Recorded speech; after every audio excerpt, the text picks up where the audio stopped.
mic check? We already did Oh, that. wait, I need to press record. Okay. 3. Hello, everybody, and welcome back to the McDonCast, the funnest podcast in town. Guys, we have a big boy booty show lined up for you guys today. Yeah, we already said that. Oh, you did. Yeah, we said the funnest podcast in town. What's the next part? The only podcast around. You didn't say that one. Well, yeah, but we haven't said that in a while. As always, guys, it's time to get wacky. Max has a microphone again, but he does not want to be on camera. He's not close enough Because he to thinks it. for some reason that not being visibly seen will keep his friends from making fun of him. Anyways, Right. Strange. Still gonna So get cut off regardless of whether we or not got you're on lots of camera. stuff going on, guys. We got Cocaine Bear review. Finally, after 2 years of hype, it's finally arrived. Mandalorian season 3, first Episode episode 1. came out. Yep. We'll be talking about that. I think Bad Batch is it wrapping up next week? I don't know. I'm so This week or behind. next week? Apparently, Is it? No. They're on like episode 10, right? well, there's only I think it's 12 episodes. They're doing 16. They're doing 16. Either way, they're doing like the clone conspiracy stuff. Like they're discovering like what actually happened. Oh, is there a plot now? Yeah, they're actually doing cool stuff. All right, I'm gonna have to watch the 8 episodes where nothing. Yeah.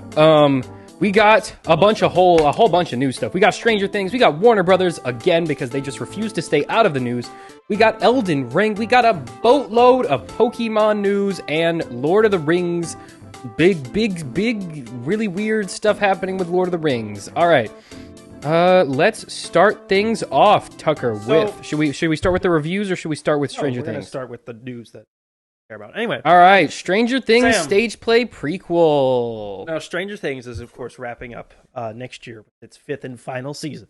Sure it is. Yes. Mm-hmm. Definitely not going to be a million spinoffs. So, obviously, we're going to do a million spinoffs. Now, when you think first official Stranger Things spinoff, what do you think it'll be? Movie? TV show? Weird one-off comic book that's not really canon? I think it will be about a dog with a propeller hat, and he flies around and saves Hawkins from demons. Sam, what if I told you it's about none of those? What if I told you it's a London exclusive play that's a prequel before any supernatural stuff happened at all So it's about a regular American town, in the 50s? and it's only showing in London. It's playing and it's going to happen in one theater in London. Are they recording it to put it on Netflix? No. And it's canon and maybe it has. And how is Netflix making money from this? Because they're probably going to see how it goes, and then if it goes well, they're going to move it to Broadway. That's really dumb. That's like And really, then if it really does dumb. well on Broadway, they might film it and put it on Netflix. Just put it on Broadway. No, that's too expensive. For Netflix? Damn, Netflix is notoriously short on cash. And why are they always short on cash? That's a joke. Because they They're never spend short on cash. infinite money doing stupid things. At least if you're going to spend infinite money doing stupid things, do stupid things that make sense. Well, Sam, let me give you some details. So it's going to premiere at London's Phoenix Theatre late this year. Wow. It's already in the works. It's going to be called Stranger Things: The First Shadow. All right, real cool name. okay. It was written by co-executive producer / series writer Kate Fry from a story. What? Max is upset because there's a woman writing a thing. That is not true. It's from a story by the Duffer Brothers, Jack Thorne, who was a guy who worked on Enola Holmes. So we got the A-team. And then, of course, the writer herself. The show will be directed by Tony Award winner Stephen Daldry. The show will be a prequel to the series and introduce new characters, as well as feature younger versions of familiar ones. So what is this, a Hopper origin What? story? I'll read you the official synopsis. Hawkins, 1959. This is a Hopper A origin regular story. town with regular worries. So a boring place Wow. where nothing A happens. normal place where normal things occur. Young Jim Hopper's car won't start. Bob Newby's sister won't take his radio show seriously. And Joyce Maldonado, I guess that's her last name. yeah, just wants to graduate and get the hell out of town.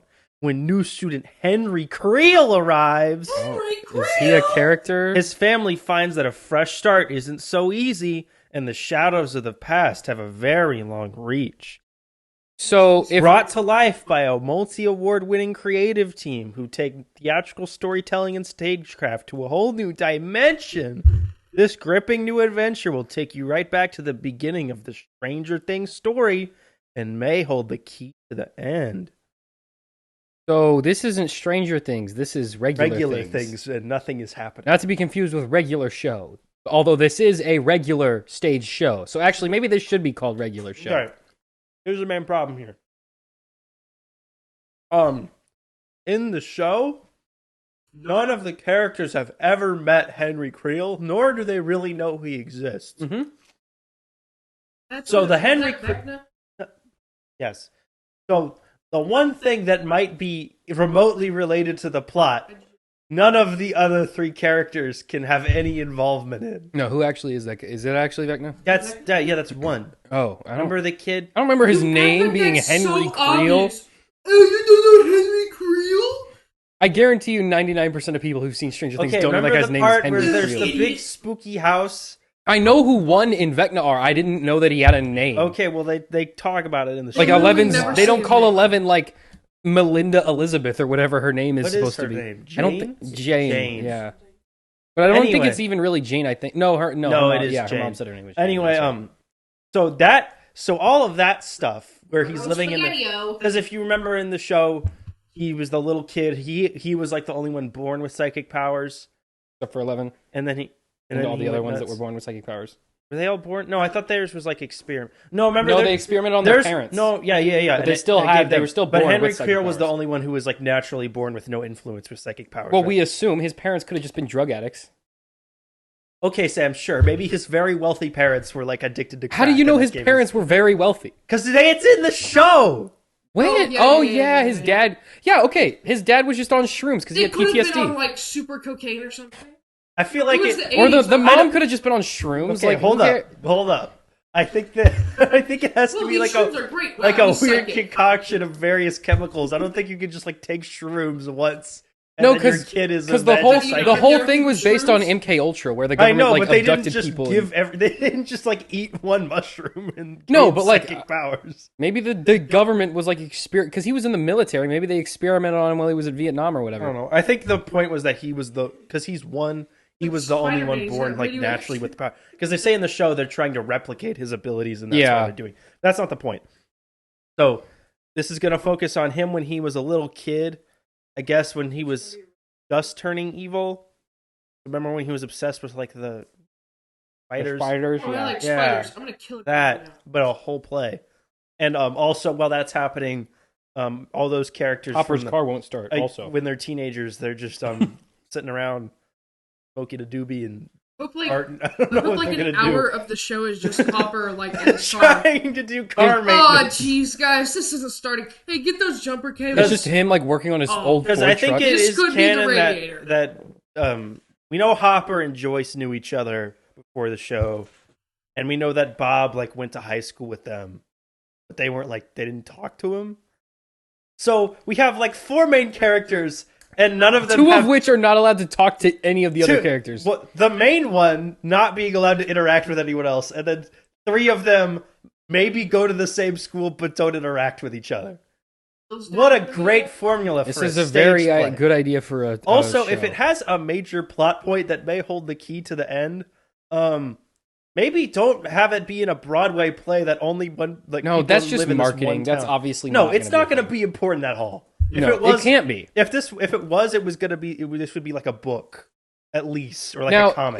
they might do a thing where you know how like Disney how like Disney Plus did with Hamilton, where like they did one to record and put it on the thing. They might do that where they record one and put it on Netflix.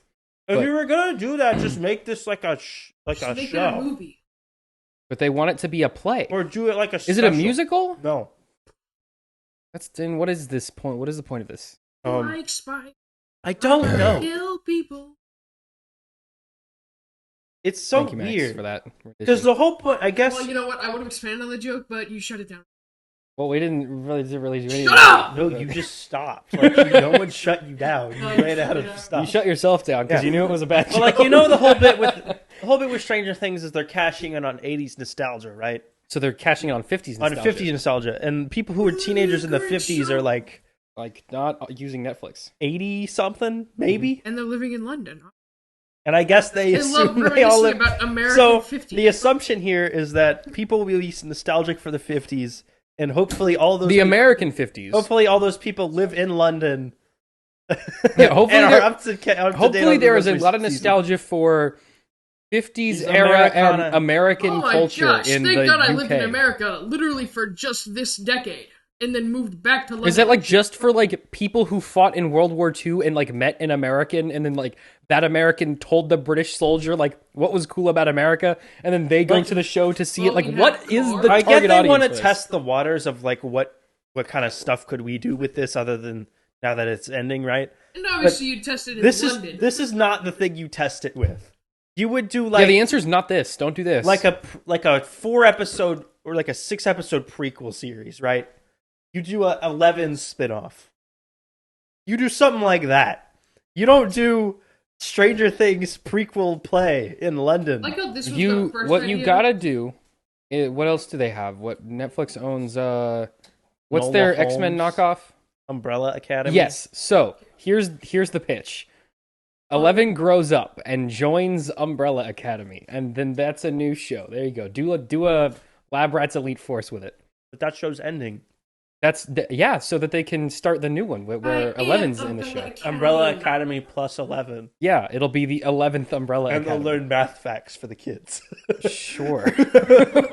Well, because the logo will be Umbrella Academy and then just plus and then Plus the number 11. That's Alrighty, let's move on. Warner Brothers is suing Paramount over South Park. This is actually interesting. This is Okay, actually kind of cool. this is I mean, not cool, but I have a interesting. lot of stuff to read to you, so I'm familiar with. I don't know where I heard about this, but some YouTuber like covered this. I'm familiar with what's going on. So the lawsuit was filed last Friday, the 24th. Yes, Warner Brothers Discovery accused Paramount Global of violating the $500 million contract they signed over HBO Max in 2019 for exclusive streaming rights to South Park.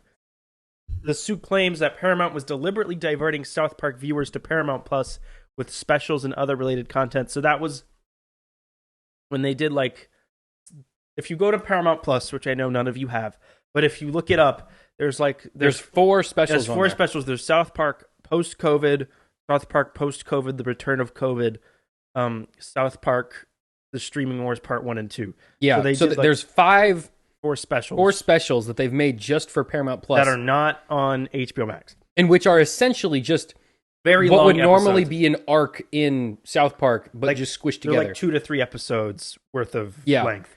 But yeah. Which that's important. Keep that in mind. So, because of this, Warner Brothers Discovery has stopped paying licensing fees on some South Park episodes in protest. That's according to a spokesman for Paramount. The original licensing deal went through in 2019 when Trey Parker and Matt Stone took open bids for exclusive streaming rights to the series, asking for a flat rate per episode.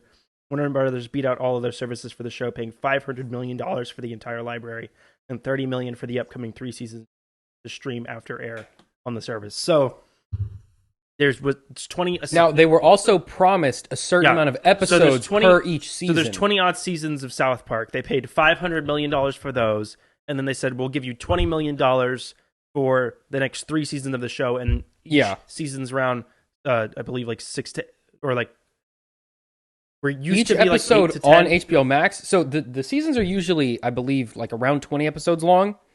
The new seasons on HBO Max have only been, I believe, 6. So the usual count for the last couple years before this deal was 10. So just keep that in mind. Yeah. So presumably they were going to get 30 episodes, $30 million for 30. And do you know what that got? Have you actually like? Yeah, looked on I'll there? get to it in a minute. So there's. So the agreement provided for long-form episodes over 20 minutes that appear on a non-streaming platform first, and episodes from 24 to 26 that do not fit that category. Episodes from seasons 24 to 26 that don't fit that category. So part of the deal was that if a 40-minute episode, a special episode of South Park, was made and aired on Comedy Central, they would have the streaming rights to that.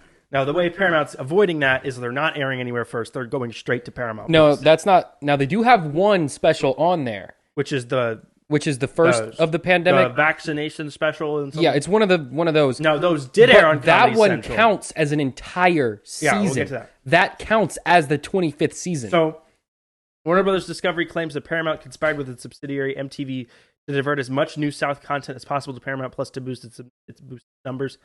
That explains why that $900 million 14-film South Park deal that was specifically struck for quote-unquote movies would not be able to appear on HBO Max. Warner takes issue with the release of 2 South Park events called Pandemic Specials that premiered exclusively on Paramount Plus. After initially being told the installments weren't part of the 24th season, SPDS, which is South Parker and Matt Stone's production company, reversed position and it decided that the specials would constitute 2 episodes each, according to the complaint. In January 2022, Warner Brothers was told the events would count as the entirety of the season and that the 25th season would consist of only 6 episodes. In direct, quote-unquote, in direct violation of SPD's agreement that each new season under the 2019 agreement would include at least 10 episodes for a total of 20 new episodes. So, basically, so they struck the deal in 2019. 2020 COVID hits, production essentially stops. Right? Yeah, they make I think 3 episodes or something like that. 2 specials at the end of 2020 and the beginning of 2021. Yeah. Each one of them is about 40 minutes long. Paramount tells Warner's that these are specials and don't count as part of the season. Yeah. They backtrack on that later going, actually, these specials were the entire season. So we just didn't give it to you. So that's about 4 episodes worth of length, technically 2 episodes long. That's going to check that entire box for those 10 episodes we owed you. So that entire season is done now. By the way, only one of those specials is on HBO Max. I believe, yeah. The other one's 2 not there. are not. They got essentially 2 episodes out of what was supposed to be a 10-episode season. So, and then after that, in January 2022, as of February 2023, SPDS has only provided Warner's with 8 new South Park episodes, the 2 pandemic specials, and 6 episodes for the 25th season. Mm-hmm. Paramount, meanwhile, has gotten 4 supersized South Park episodes of the same format and similar length to the 2 supersized pandemic episodes, with SPDS had provided to Warner HBO as the entirety of season 24. The company is also set to get an additional 10 supersized episodes over the next 5 years.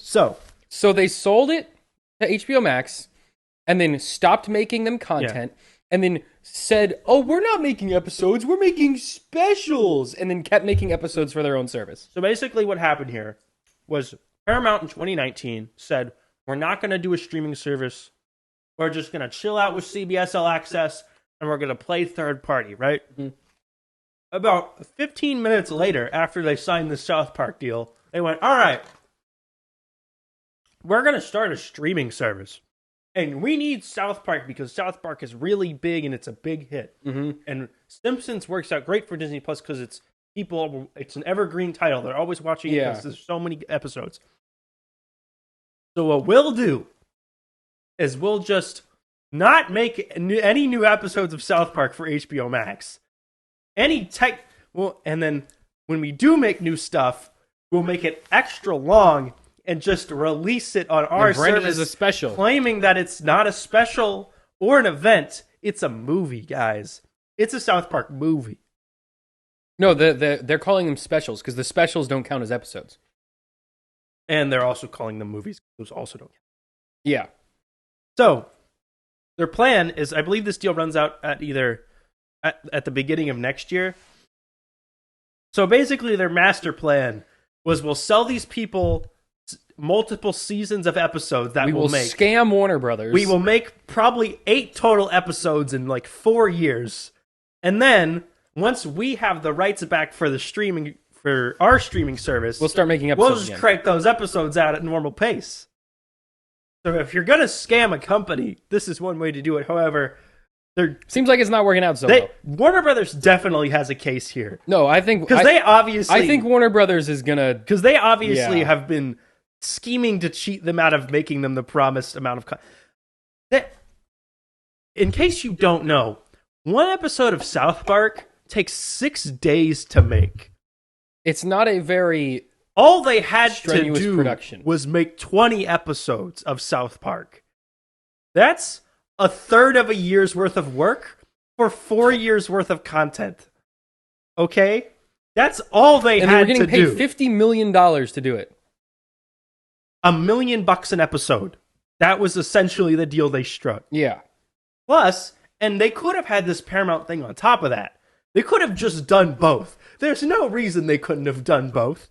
They take no time to make. They crank these things out so quick. So they could have been getting $1 million to make single episodes from HBO, while at the same time taking in $900 million from their parent company to produce 40-minute specials like twice a year for Paramount Plus. Yeah, they could have just been making more content. Instead, they've decided what we'll do is make no episodes for HBO, take in the money anyway, and then trickle out specials to Paramount Plus in the meantime to fulfill that contractually obligated 14 movie number. So they're just scamming. They're just everybody. scamming HBO. And I don't think Warner Brothers would have done anything about this If they just made the if episodes. they weren't strapped for cash desperately. Yeah, well, no, I think they still would have done something. Well, but Because this is just such a blatant and obvious scam. Well, the movie started premiering in 2021 was when they did the two post-COVID things, and they didn't take any action there because I think they were like they're doing the specials, but they're still going to give us those episodes they owe us. and then they didn't do that. And then Paramount went, actually, we're not going to give you the episodes you were owed to you anyway. We're just only going to do this thing. And I think that's now what's triggered them to go sue them. Because there are new episodes of South Park airing right now. I believe they're doing like 6 episodes a season now, which is again was supposed to be still 10 per less season. than what they were contractually obligated to do.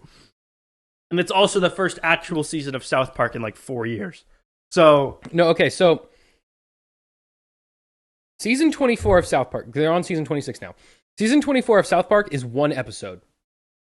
The pandemic special. That's it. Season 25 is 6 episodes of the promised 10. We're supposed to be 10, they only made 6. Season 26 has just started. which is again 36 weeks of work. Yeah. And season 6 has just started. And they're, I believe, 3 episodes in. Wait. No, that's 36 days of work. That's a month. That's a month of work. Well, it's a little more than Maybe a little more than that for breaks. But that's a month of actually working. For an entire season of television. Yeah. For contracts. Good going. Yeah, so let me look it up right now. So, currently if you go to HBO Max,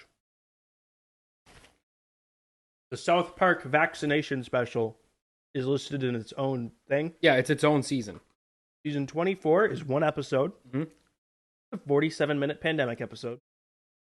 Season 25 is 6 episodes. Season 26 is 2 episodes. Season 26 is airing now, but there's only going to be... Yeah. So, way to go, Paramount. You did it. Scammed $500 million off of Warner Brothers Discovery.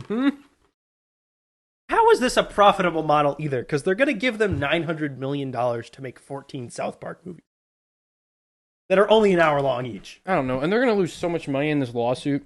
Like, even if it doesn't actually They'll settle lose. out of court, but they'll still have to pay the money. Yeah, they're going to have to, like, they're not going to walk out of this scot-free. Even if they're technically not producing episodes for Paramount Plus, which they're not allowed to do,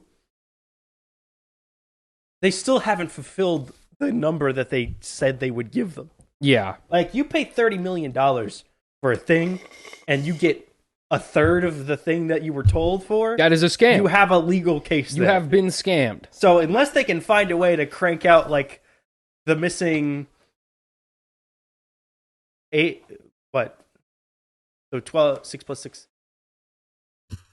They need to find 16 episodes. And Discovery, or not, Paramount has been trying to argue, oh, well, it's because they haven't been paying their licensing fees.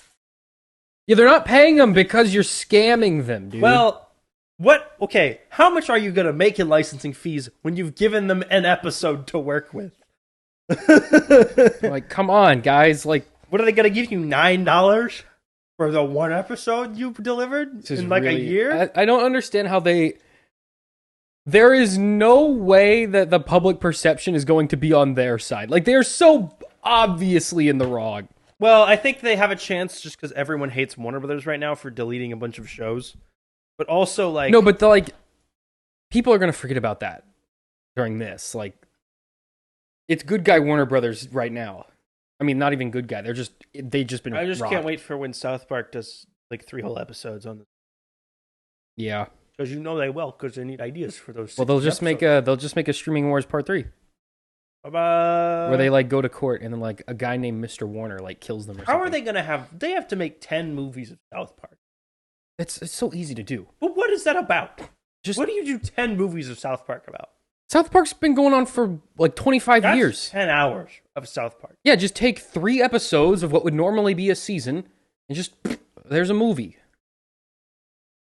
I just don't. It's not difficult. Yeah, I don't know. All right. Again, it'll be settled out of court, and they'll Next get thing. some money. Elden Ring expansion has been announced. This is the first real DLC for Elden Ring. We've gotten a few free content updates where they've added PvP arenas and some other stuff. This is the first proper expansion to the game. Nobody tell Sam I played it. I mean, that's just on you. It's you should sitting on my shelf, and I haven't touched. Just play it. Why haven't you played it? Too busy playing Lego Marvel Super. Okay, stop playing that and play a real video game like Elden Ring.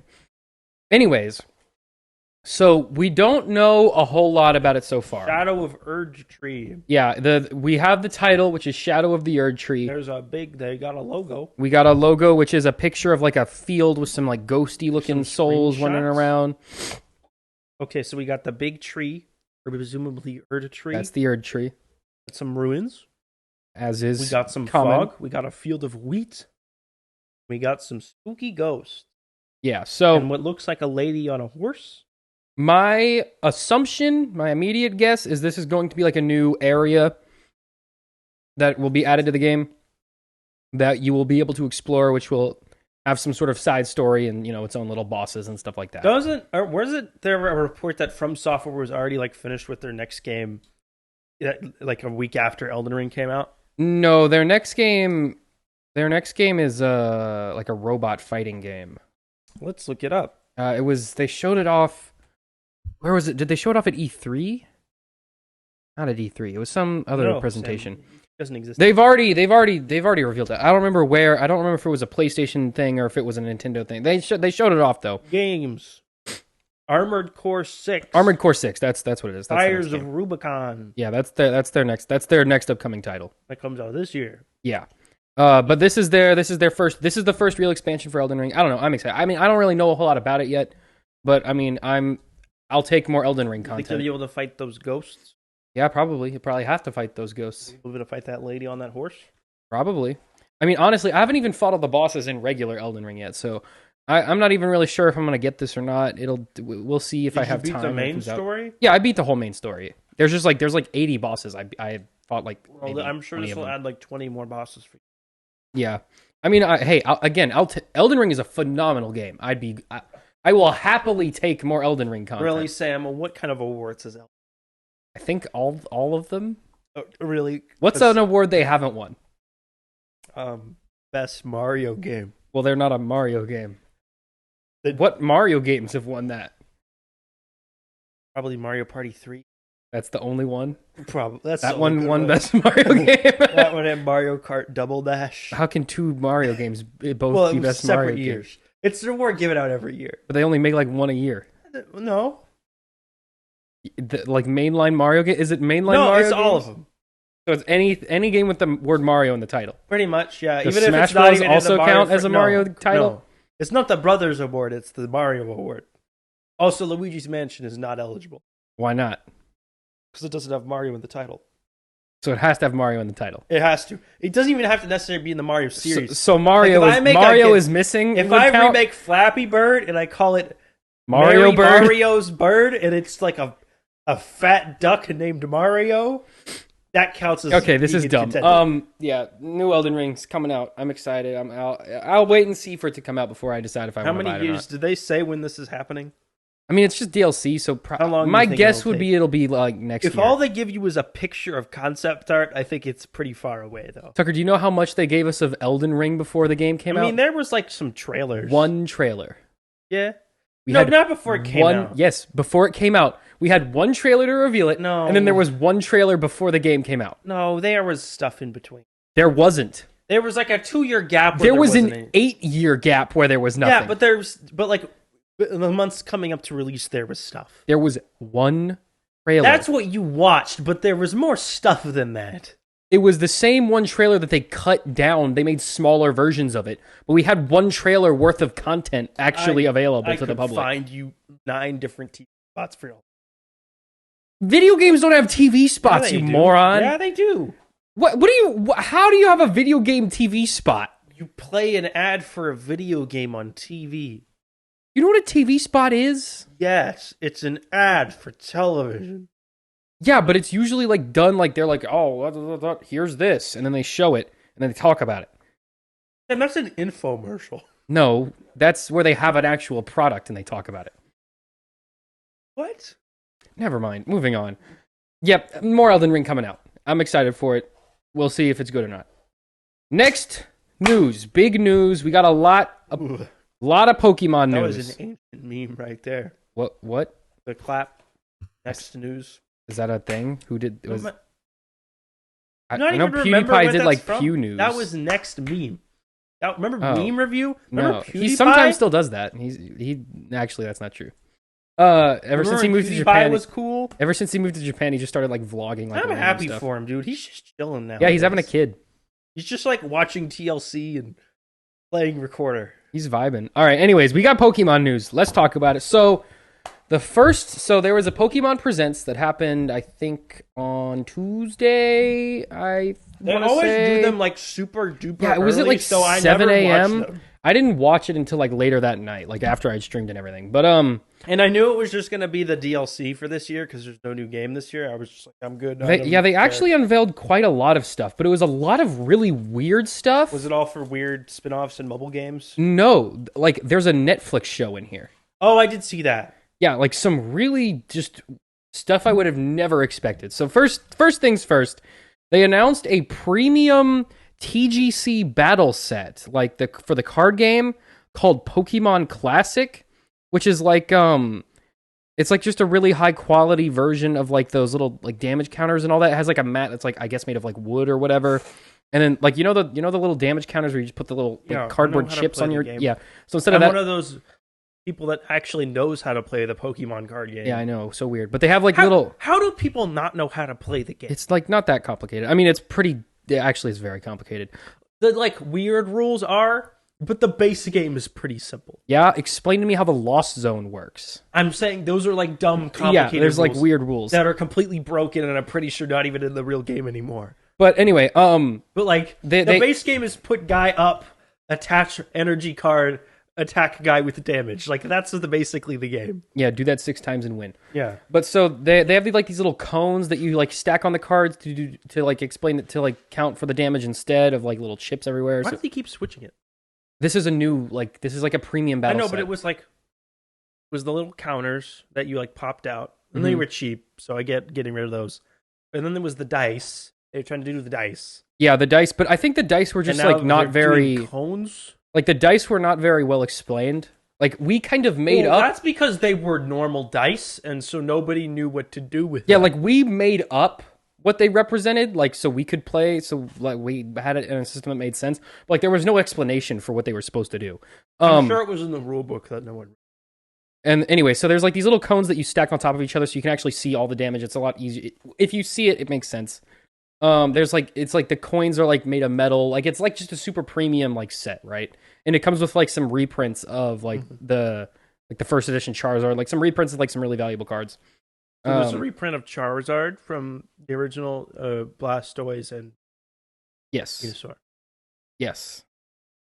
And let's see, we got.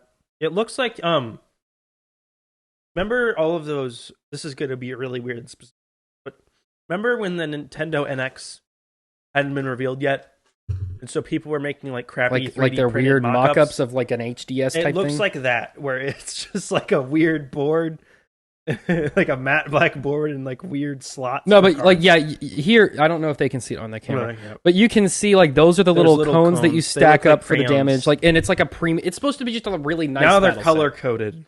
If I played the game more, I would maybe buy that. See, the problem we is haven't played that game in years. No one knows how to play other than us, and I don't care. And like the 3 friends over the course of our lives that we've taught how to play the game. Have we ever talked about how terrible this Charizard card is? It's not That rare great. one. It's. I mean, it was. It Like, has 1 attack for 4 energy, does 100 damage, and you have to discard 2 of the energy you use it.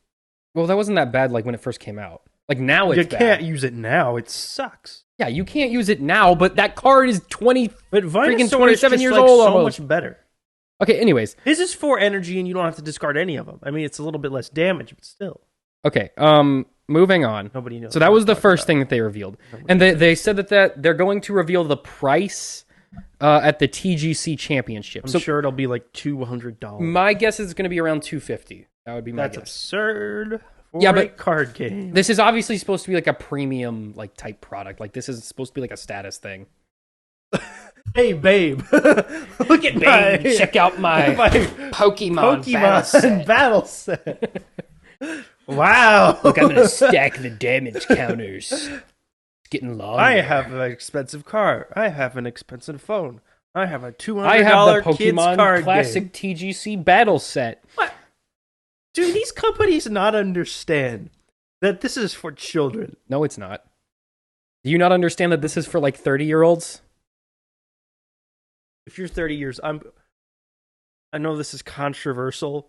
They're the But primary. if you're 30 years old and you're spending $200 on the Pokemon Classic battle set, you need to reprioritize. Hey, if I had like Jeff Bezos money, I would definitely buy that. that's a different If scenario. I had so much money, I would If buy. you I would buy like have the 50 of those. If you have the ability to wipe your own butt with $100 bills, that's fine if you want to buy this. If I get like, It's basically like flushing money down the toilet. if I ever have like boat money, I would definitely buy one of those. I have boat money. Because if you have boat money, like you can basically do whatever you want. Like if you have boat money, you have like so much money. By the way, when you say boat money, we mean like yacht. Not Yeah, like a yacht. guy who owns a canoe. Not like a guy who, not like fishermen, you know. No, Like fishermen.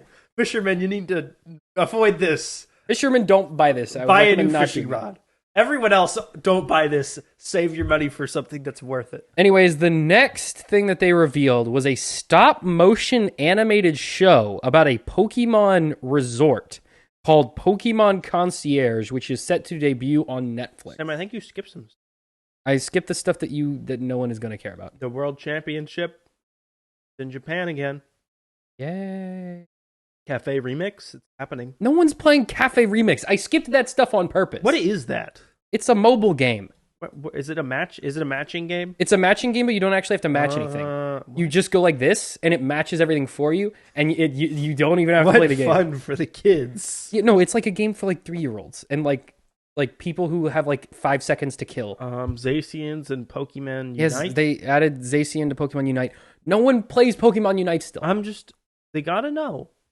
Pokemon Masters EX is still a thing, and I still don't know what it is. Did you not play it? It's actually kind of fun. No, is it? I only also stopped a playing it mobile because I hit a game? paywall. Is it also a mobile game? Yeah, but it's actually good.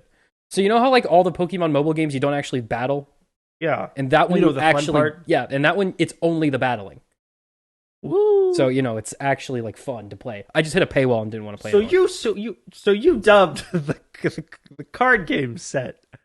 I just thought that was interesting. I thought that was like a weird thing. Like, Well, what is Sam, that? The weirdest thing is this weird Netflix. Yes, that's what I was trying to talk about, and you started talking about freaking Zacian and I freaking tricked him Pokemon into Cafe letting me Remix. Anyways, transition. stop motion show Pokemon Resort coming to Netflix. Actually, it's called Pokemon Concierge, which is even weirder. What on earth is this? What is going on? The world of Pokemon animation continues to grow with a new collaborative project between the Pokemon Company and Netflix. Pokemon Concierge is a Netflix series that utilizes groundbreaking stop-motion animation to tell a new story from within the world of Pokemon. Set at the Pokemon Resort, the series follows Haru, the resort's concierge, and the many Pokemon that visit as guests.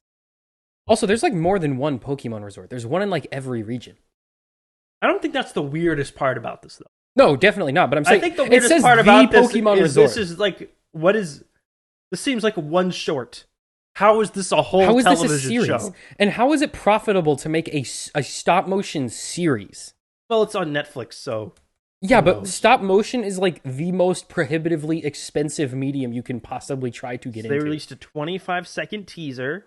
Yes, it's a Psyduck walking on the beach and then a guy walks up and makes a weird face. Why is it...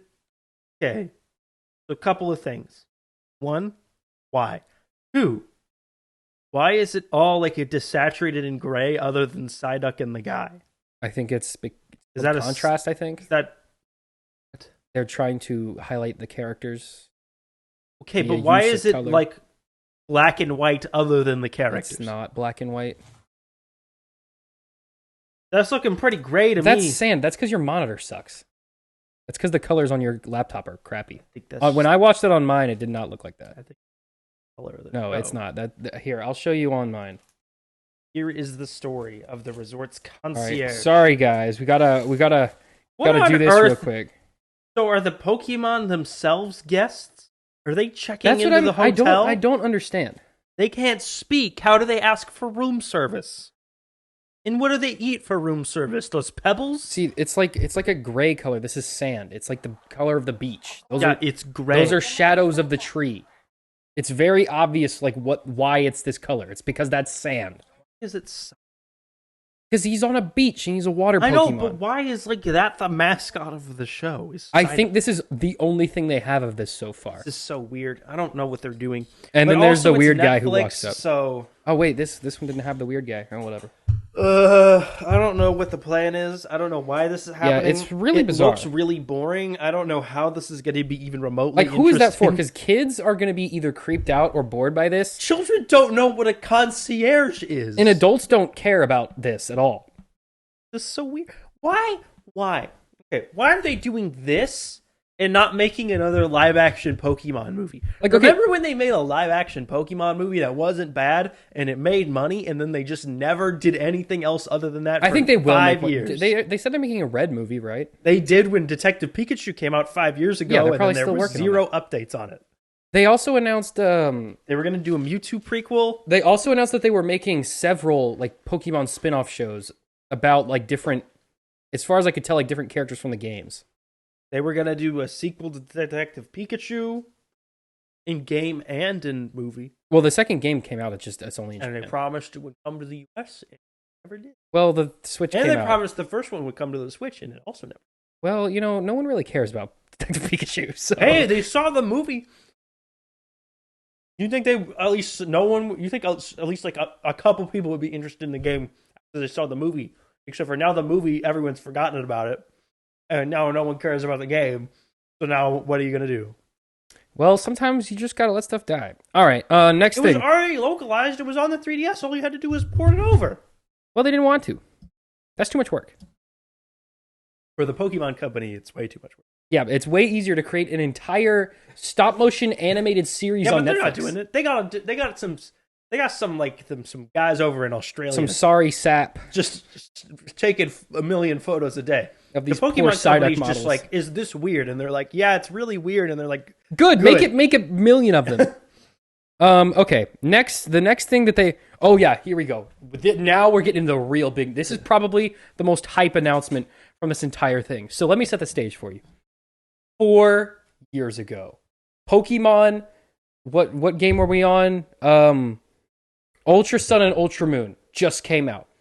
The next Pokemon Presents. They're going up to tell you about the future of Pokemon. They announced 4 titles, 3 of which have released. One stayed a mystery, Pokemon Sleep. They were like, hey guys, we're making Pokemon Sleep. Everyone said, what? What does that mean? What do you mean Pokemon Sleep? This makes no sense. And they said, bye-bye. And they didn't mention it for 4 years. And then on a random Tuesday, they went, oh yeah, by the way, we finished Pokemon Sleep. Here you go. This exists now. so Sam, we know what it is too. You want to tell them what it is? Yeah, so let's get into it. So upon using the new peripheral, which, and I'm not kidding, this is the real name, the Pokemon Go Plus. We did it. We did it. We So- found the double. Oh, by the way, We finally- that's Pokemon Go plus the word, and then plus the symbol. The symbol, yes. So I think Nintendo finally topped dumbest name. I think it was the new 3DS. No, it was the new Nintendo 2DS XL. Yes, that was the dumbest original name. dumbest name. Now it's this. It's the Pokemon Go plus. Word symbol. So Two separate things. anyway, so what this does is it has all the functionality of the original Pokemon Go plus. Also, all the of the little wristwatch yeah. thing, Dillimabob pin, whatever it was. That you bought with real money. It was like $30, and I like Pokemon Go. Anyways, what was I saying? Right. So it does all the stuff that does, but it also does something a little extra. So it has a fake Pikachu in it that like talks to you and stuff. Like, you know how that little Pokeball Go thing did? I have a fake Pikachu in my brain that talks. Right. To me. You know that little Pokeball thing they made for Let's Go Pikachu Yes, and I know Eevee? that. Yeah, so it does the same thing that does, but it also tracks your sleep for Pokemon Sleep. Now, I still haven't explained to you what exactly Pokemon Sleep is, so let me get into it here. By the way, your phone has a sleep tracker built into it. It also works if you just sleep next to your phone. So then why would I buy this? I don't know. So apparently, Pokemon have different sleep types. Different Pokemon sleep in different ways. I believe that the ones were What? dozing, slumbering, and snoozing, or something like that. They have like 3 tiers of sleep, right? And depending on how good your sleep is, determines what types of Pokemon will show up on your little island, and then you have an opportunity to catch them. What? So it tracks your sleep, and depending on how you sleep, determines what Pokemon show up on your island, and then you catch them. It took them 4 years to make this. It took them... They make every game in like a year. It's like a 2D, like animated Okay, art style. Hold up. There's no 3D models. No, they took like 2 years to make Sword and Shield. Mm-hmm. Put out a broken and unfinished game, and we're like, this is good. Let's charge Sword and Shield was fine. $60. Sword and Shield was like finished. Hold up. And then they had this sleep tracking game. By the way, the technology to do sleep tracking has existed for years. Like since the 70s. And they took it and they went, guys, we need to take on this. We need 4 hard, long years for this development of this free mobile app that already does a thing your phone does on its own with no assistance. And they spent presumably millions of dollars. Okay, I don't know if it was millions of dollars. It was at least for years worth of salary and research and development. My guess is this game was like on the back burner they had. I don't think they were actively working on this for 4 years. It's not a game. Why does this exist? Do you remember that little jump rope challenge game that they made? Yes. This is like that. But I think this is something like they had like the interns work on. Like, because they didn't have anything else for them to do. Were the interns so horribly incompetent they didn't realize that their phone was already tracking Yeah, their so sleep? here's what happened. The interns were working on Why does Pokemon want to track our sleep? Here's what happened. So the interns were working on Scarlet and Violet, right? They made a huge mess of it. Really screwed it up. They Shrek'd themselves. So they were like, enough of that, stop that. You go make this dumb sleep game. They brought in the senior team. They tried to fix Scarlet and Violet. Didn't have enough time to fix it. Shoved it out the window. And then everybody went balls to the walls, hands in on Pokemon Sleep and finished it in like a few months. Why? Why did they make this? Nintendo. I know you're a bunch of weirdos who do Well, this is the Pokemon company. who do weird things.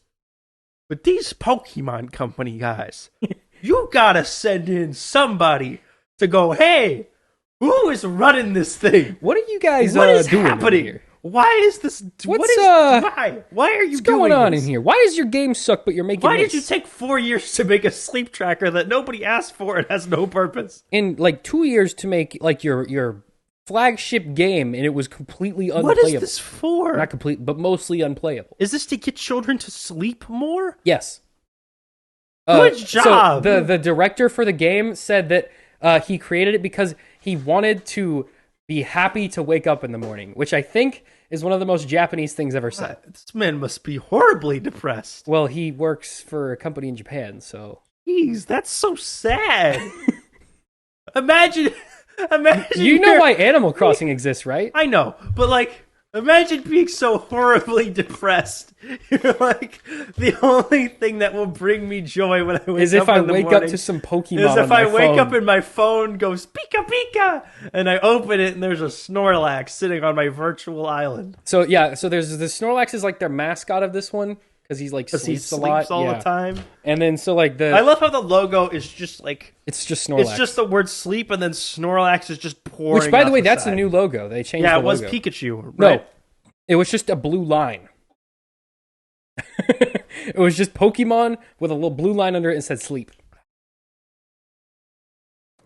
So yeah, 4 years. Presumably, this man has been waking up horribly sad for the past 4 years, and now he's as happy. his dream project. What do you think? What's he gonna do when he finishes it finally? And he put all of his hopes and dreams into this. Maybe this one thing will make him happy, and then after a week, it has no purpose, and he just goes back to being depressed. So what do you think is weirder, this game or the one where you brush your teeth and you catch Pokemon by brushing your teeth? Which one's weirder? The teeth one. The teeth one's weirder. Yeah, but I feel like that one's also like it serves a purpose. Why does Pokemon want to know where I go when I sleep and how I brush my teeth? Good question. What are you doing? What are they building? What are they cooking? What are in you there? building over there? What are they cooking in there? Something was cooked. Was Something it was crystal cooked. meth? Whoever cooked this should not cook again. Stop Whoever cooking. cooked this was horribly sad and needs therapy. Go to therapy instead. Maybe make a Pikachu that gives you therapy. Maybe that should be a game where you go and you go to your This fake one's therapy. called Pokemon Suicide Hotline. Whoa! Can't say that on YouTube. You can't? No. Oh. It'll be called. Okay. We'll anyway. put the number in the description.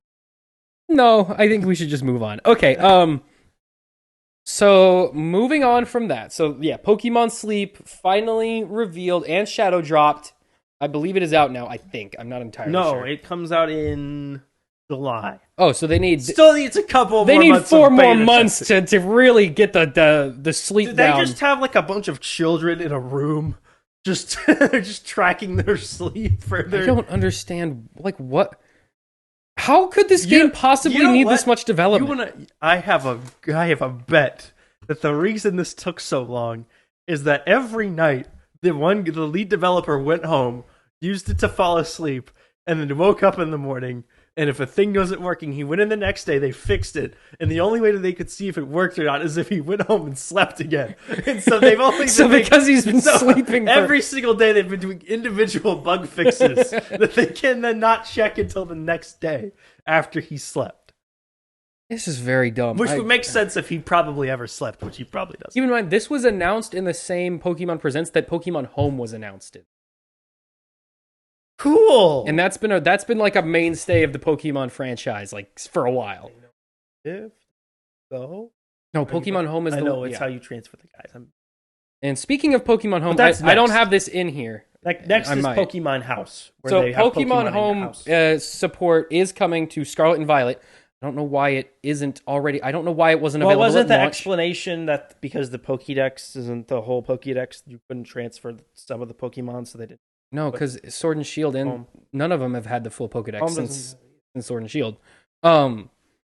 But no, the reason why is because Does Sword and Shield have home support? yes, all of the games right now do except Scarlet and Violet, I don't know. including Pokemon Go. I don't know how any of it works because it's all through your phone now or whatever. No, but okay. Anyway, Is it not on? Is it not on your phone? there is a phone app, but that's just for transferring Pokemon Go to Pokemon. What happened to Pokemon Bank? That also connects to Home. By the way, They're PSA. two separate No. things. PSA. If you have a 3DS and you have Pokemon and you do not have Pokemon Home or Pokemon Bank, download that now. It's free. They made it free instead of $5. It used to be $5 a year, which is stupid, but it's free now. Download that. The eShop closes, I believe, in June. I want to say the eShop closes in June, so download that now. But that does connect to Pokemon Home, so that's how you transfer 3DS Pokemon to the newer gen ones. Anyways, support for Scarlet and Violet for Pokemon Home comes out. It closes in 26 days. Yes, so do that when this episode comes out. Do that immediately Well, if you maybe haven't done that before- yet. For that, because it's like a week. Yes. All right.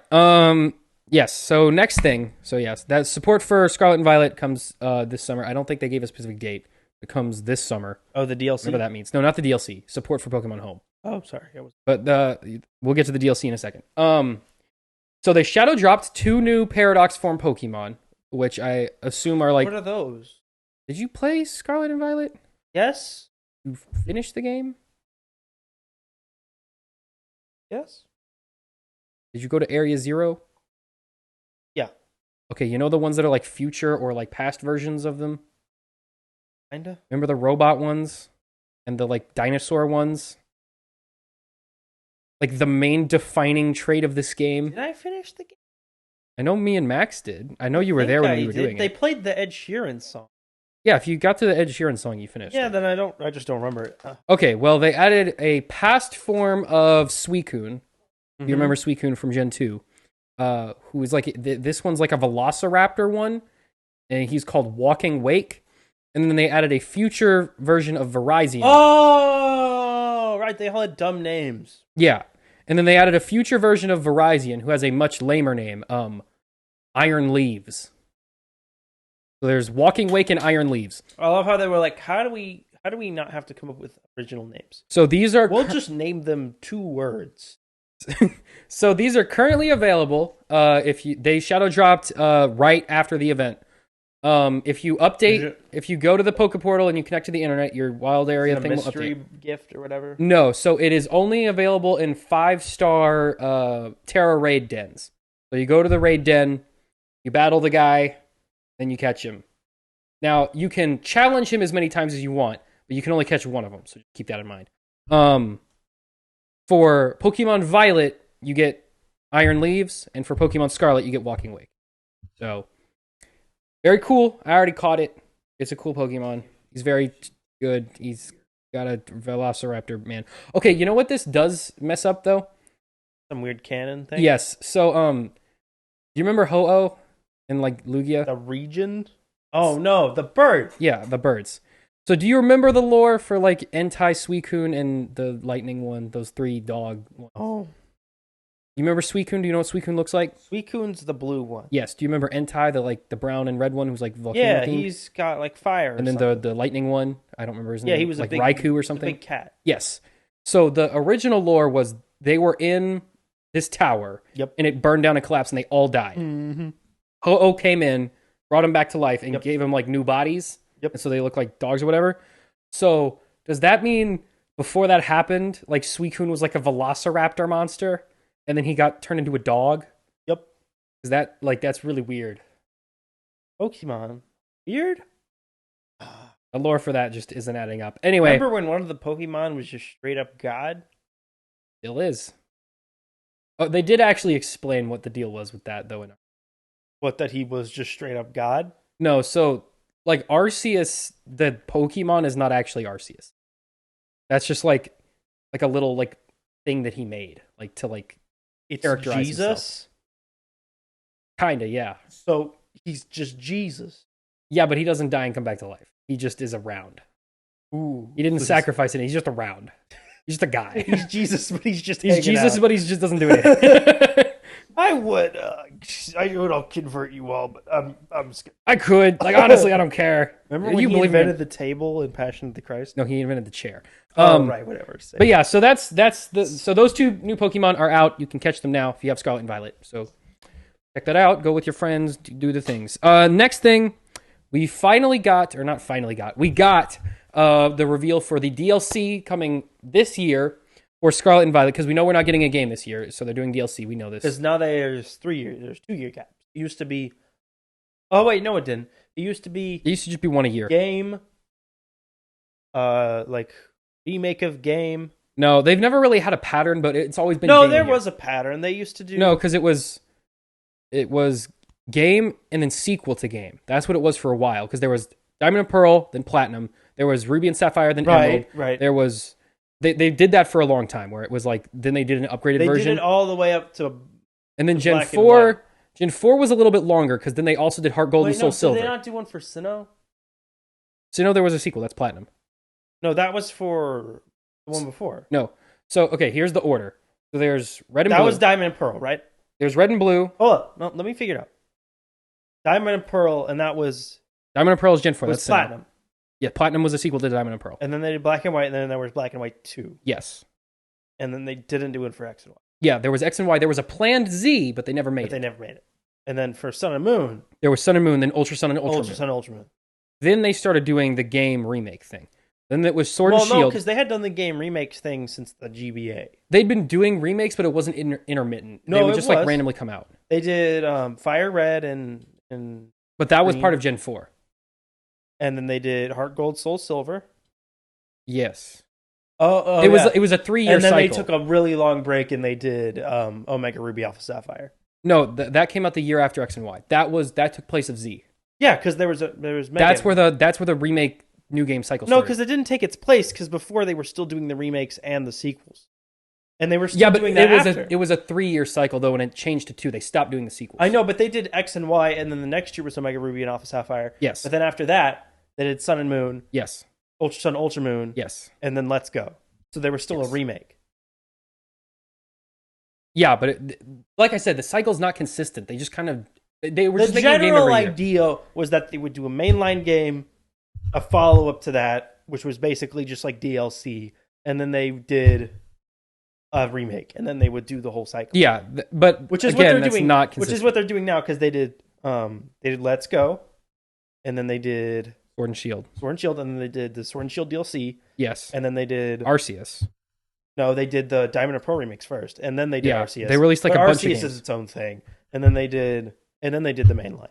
So they did the mainline, they did the mainline DLC, and then Yeah. they did. So like I said, it's not consistent. Recently, they've just kind of think- randomly been doing Well, stuff. it's been weird. It was weird when they transitioned to the Switch, but I Yeah. think the general idea was that they would do a mainline follow-up, and then a remake, and then so that way every game had a 2 to 3 year. But they've been not kind of they've distanced themselves from that. Anyways, Just waiting on that Unova remake. so point is, DLC is coming out. We have the names and we have the main like legendary Pokemon for the DLC revealed, at least for the first pack of DLC. Gonna be 2. Yeah, so there's 2 DLC packs. Now, what makes these different is it's all in one bundle and it's $30. Oh, So last Sword and Shield, they had a DLC pack, it was $25. They had another DLC pack, it was another $25. So it was $50 for the whole DLC. So they're still doing 2 packs, but they're cutting $20 off. Now, we don't know yet if it's because we're losing $20 worth of content, you are. or if it's because they're so ashamed of the game that they're cutting $20 off. You're losing content, and it's worse. Well, okay, you say that now, but it actually sounds like there's more content. So let's get into only it. just give us like an image. No, they gave us actually a lot.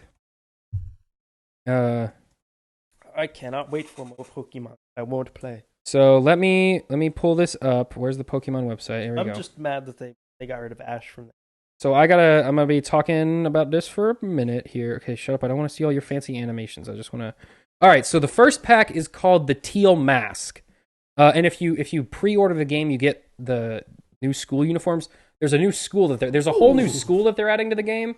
You know how there's like Yay, the more main school. academy that you go to. Yeah, the big house. And then there's a new one that they're adding as part of this DLC. I was thinking I love more school. I never went to the school. If you do, you get a bunch of I like never shiny did Pokemon. any of the classes. If you do all the classes, you get a bunch of cool stuff.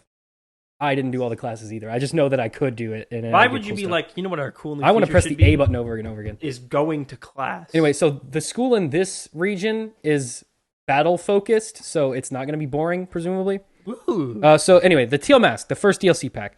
It says, step outside the Paldea region as you take a school trip to the land of Kitakami.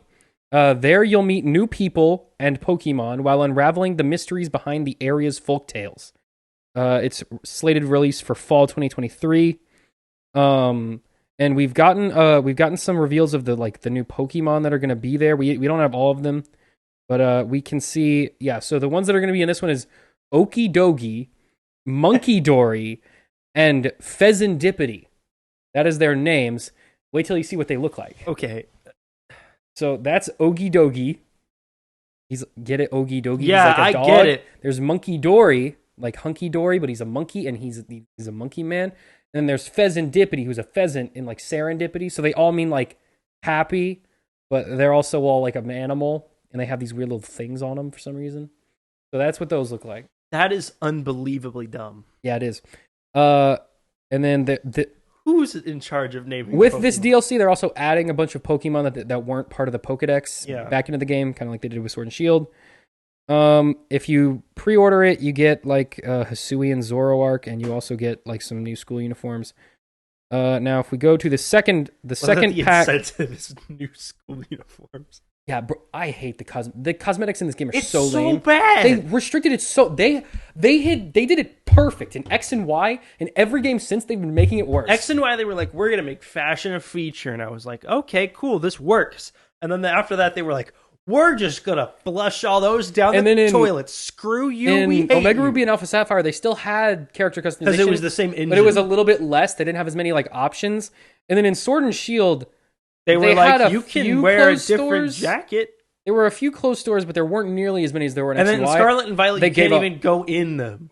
It just opens up a menu. It just opens up a menu, and you can, like, flip it's through the super stuff. laggy. You can't ever actually. It never loads to show you what the clothes are. Scarlet and Violet's just a mess still. Anyway, the second DLC pack is the Indigo Disc. I'm so excited for more Pokemon. Oh, always. So the Indigo Disc, the story continues as you become a student and visit Blueberry Academy. So if you remember, it was Wow, these names are bad. it was Orange and Grape Academy. Like those are the ones for Scarlet and Violet. That's what they are already. So this is Blueberry Academy.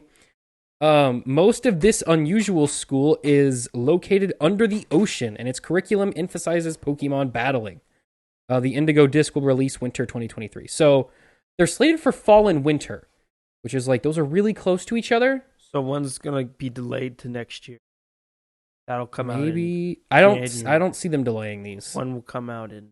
But so they also revealed a new Pokemon that is like So these are the two legendaries for each one. This is the mask one. Obviously, he's got like a tiki mask. Wow. And then this is the Indigo Disc one, who That's a big turtle. He's got like a little spot for each type, which is kind of interesting. Also, if you notice the terastallization, they have those like little crystals on their heads. That's the same crystal as that. So he might be related to that. So that's a thing. That's cool. Yeah. Does it track Pokemon my DLCs. sleep? If you wanted to, it can. Yes. All right, but yeah, that's all the Pokemon DLC news. Actually, yeah. Wow. And that also concludes. Yeah, that also concludes all of the Pokemon What fun. Presents news. Good job, Pokemon. Which one of these are you most excited for? Oh, did you see the creepy robot? Joe Biden? No, there's a robot Pikachu What? that was sitting in the background of this entire event. Huh? They made a robot. Look it up. They made a robot of Pikachu. Or wait, put it on the TV. No, we got to show everyone. I can't. We got to show everyone this. Where's the remote? Ugh. And he like blinks and talks. I hate this. Why is he like sitting there like he's the other host? He is. He talks. Throughout the show. He says Pika Pika. Is this a Megan sequel? Yes. Why do his arms move? His ears move too, and so does Stop his tail. it! All of him moves. This is gross. It's an animatronic. I hate this. I think his eyes are like weird. No, they are weird. I think if they made his eyes different, he would have been He's fine. just soulless. They're just way too big. Was this... Are they involved in the Five Nights at Freddy's movie? Why is this so creepy? Why is the guy just sitting there like it's no big deal? He's sitting there like it's totally normal. Who's controlling it? He doesn't introduce it or anything either. It's just sitting there. Like the presentation starts and he's just there. No, he's just sitting there wagging his tail looking at me like he just ate my family. Yeah. And like the guy, he doesn't ever mention it. He doesn't even look at it. Not This once. is so weird. This is like a Twilight Zone thing. Yeah, so Jesus. yeah, anyway, that's the What is this? Pikachu. I'm scared. You shouldn't be. He's cuddly and cute. He's Pikachu. I mean, he would be cute if his eyes weren't so weird. And he turns... And his cheeks light up too. His feet move. I told you, the whole thing moves. Okay. Look at this. Look at his mouth. Look at his mouth. Oh, God. It's so creepy. Wait. We should put that up there. We should have that up there for the whole podcast. No, because they cut to like the Netflix people. No, but like, see if you can find a loop of like 10 hours of creepy Pikachu or something like that. Robot Pikachu. That's so weird. Why did they do that? Or just find a clip of Robot Pikachu and then just set it to loop. Nobody's talking about it. I know. It's like that just kind of happened. That's the weird thing about this Pokemon Presents is no one talked about it. None of Well, there's not anything really big. No, but like Wood didn't talk about it. Arlo didn't talk about it. None of the like big Nintendo YouTubers like have even mentioned it. No, that just shows you how big it except was. Austin John Plays, but that's because he's like the Pokemon guy. So like he had to, but no one else. Well, has mentioned it. other than a little bit more, like if there would have been a trailer for the DLC, I feel like anyone. There would was. talk about it. There was. Yeah, there was. Was it like gameplay? No, it was cinematic. Yeah, if there was gameplay, somebody would have talked about it. There's no gameplay. Yeah, there was a cinematic trailer, but Anybody talking? That's so creepy. all right. Yeah, okay. There's some people. Yeah, this is so creepy. General consensus is creepy. Everyone's just like, what did it? Why? Why did he not mention it? Why did he just sit? It looks like if you showed someone this video, you'd be like, okay, the robots have taken control of the Pokemon Company, and that Pikachu is holding that man's family Honestly, hostage. that would make sense. Like, he doesn't look at it once. And he doesn't like, okay, normally when they have like a little mascot or something like that, like they go, and this is my mascot friend Pikachu or something like yeah. they always like at some least people introduce think it. it's cool. I think it will become cool. I think right now it's really creepy. If the eyes weren't just so weird. If he blinked faster. Why does he blink so slow? I don't know. He goes like why doesn't he just blink at a normal pace? Oh, someone says they bit this ends up. Okay. Yeah, this person's probably right. This is probably going to end up at Nintendo World. Don't do that. That's creepy. It's creepy, but that would explain. Because it's so. Well, I don't want to harp on it too much because it's like super impressive. It's a very, you can tell that it is a very technically impressive robot. Which is why it doesn't make sense why it's here. That it like sitting on at the like a Nintendo bench, World yeah, makes sense. If it was if it was like a little bit farther away from you, but the fact that it just sits there, but the fact that it's like front and center, like just right dead in front of you, doesn't. Some people. Okay, so it looks like the consensus is people are either scared or they want it. I would totally. Are you kidding me? I totally want that. I want to use it to scare I'm children. I'm gonna put it right here. I'm gonna put it right here. Imagine if. And then we can occasionally go, what do you think about that, Pikachu? And then we can make him like wave. And it just slowly looks over. Pikachu, wave if you want to kill us. And it'll just go like, Pika, Pika. I am trapped in this robotic flesh. Free me. People just want them to acknowledge it exists and it just isn't. They just don't. It's so weird. Why did you do this? What is wrong with you? Maybe Robot Pikachu's running the show. Maybe that's what's Maybe going that's on. why Scarlet and Violet was such a mess. You will make terrible video game. Why, Pikachu? Why? Alrighty. I will eat family. And I think it's time to move on from Pokemon. I don't really look forward to Pokemon anymore. I mean, partially it's because I'm 21 years old and It's called not I have being other 12. things to do. And other partially because like I don't trust them anymore to make games that are good. Like I haven't for a long time. I enjoyed Scarlet and Violet. I had a ton of fun playing. But it was so fundamentally inept from a technical standpoint that I never would have revisited it. And like I booted it up like last night or not last, but the night before last because I just wanted to catch the new they added. And it's like worse than I remember, which is not good.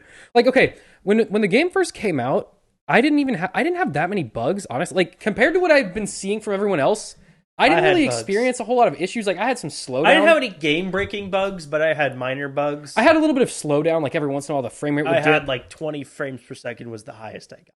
Yeah, but for the Switch, that's not even.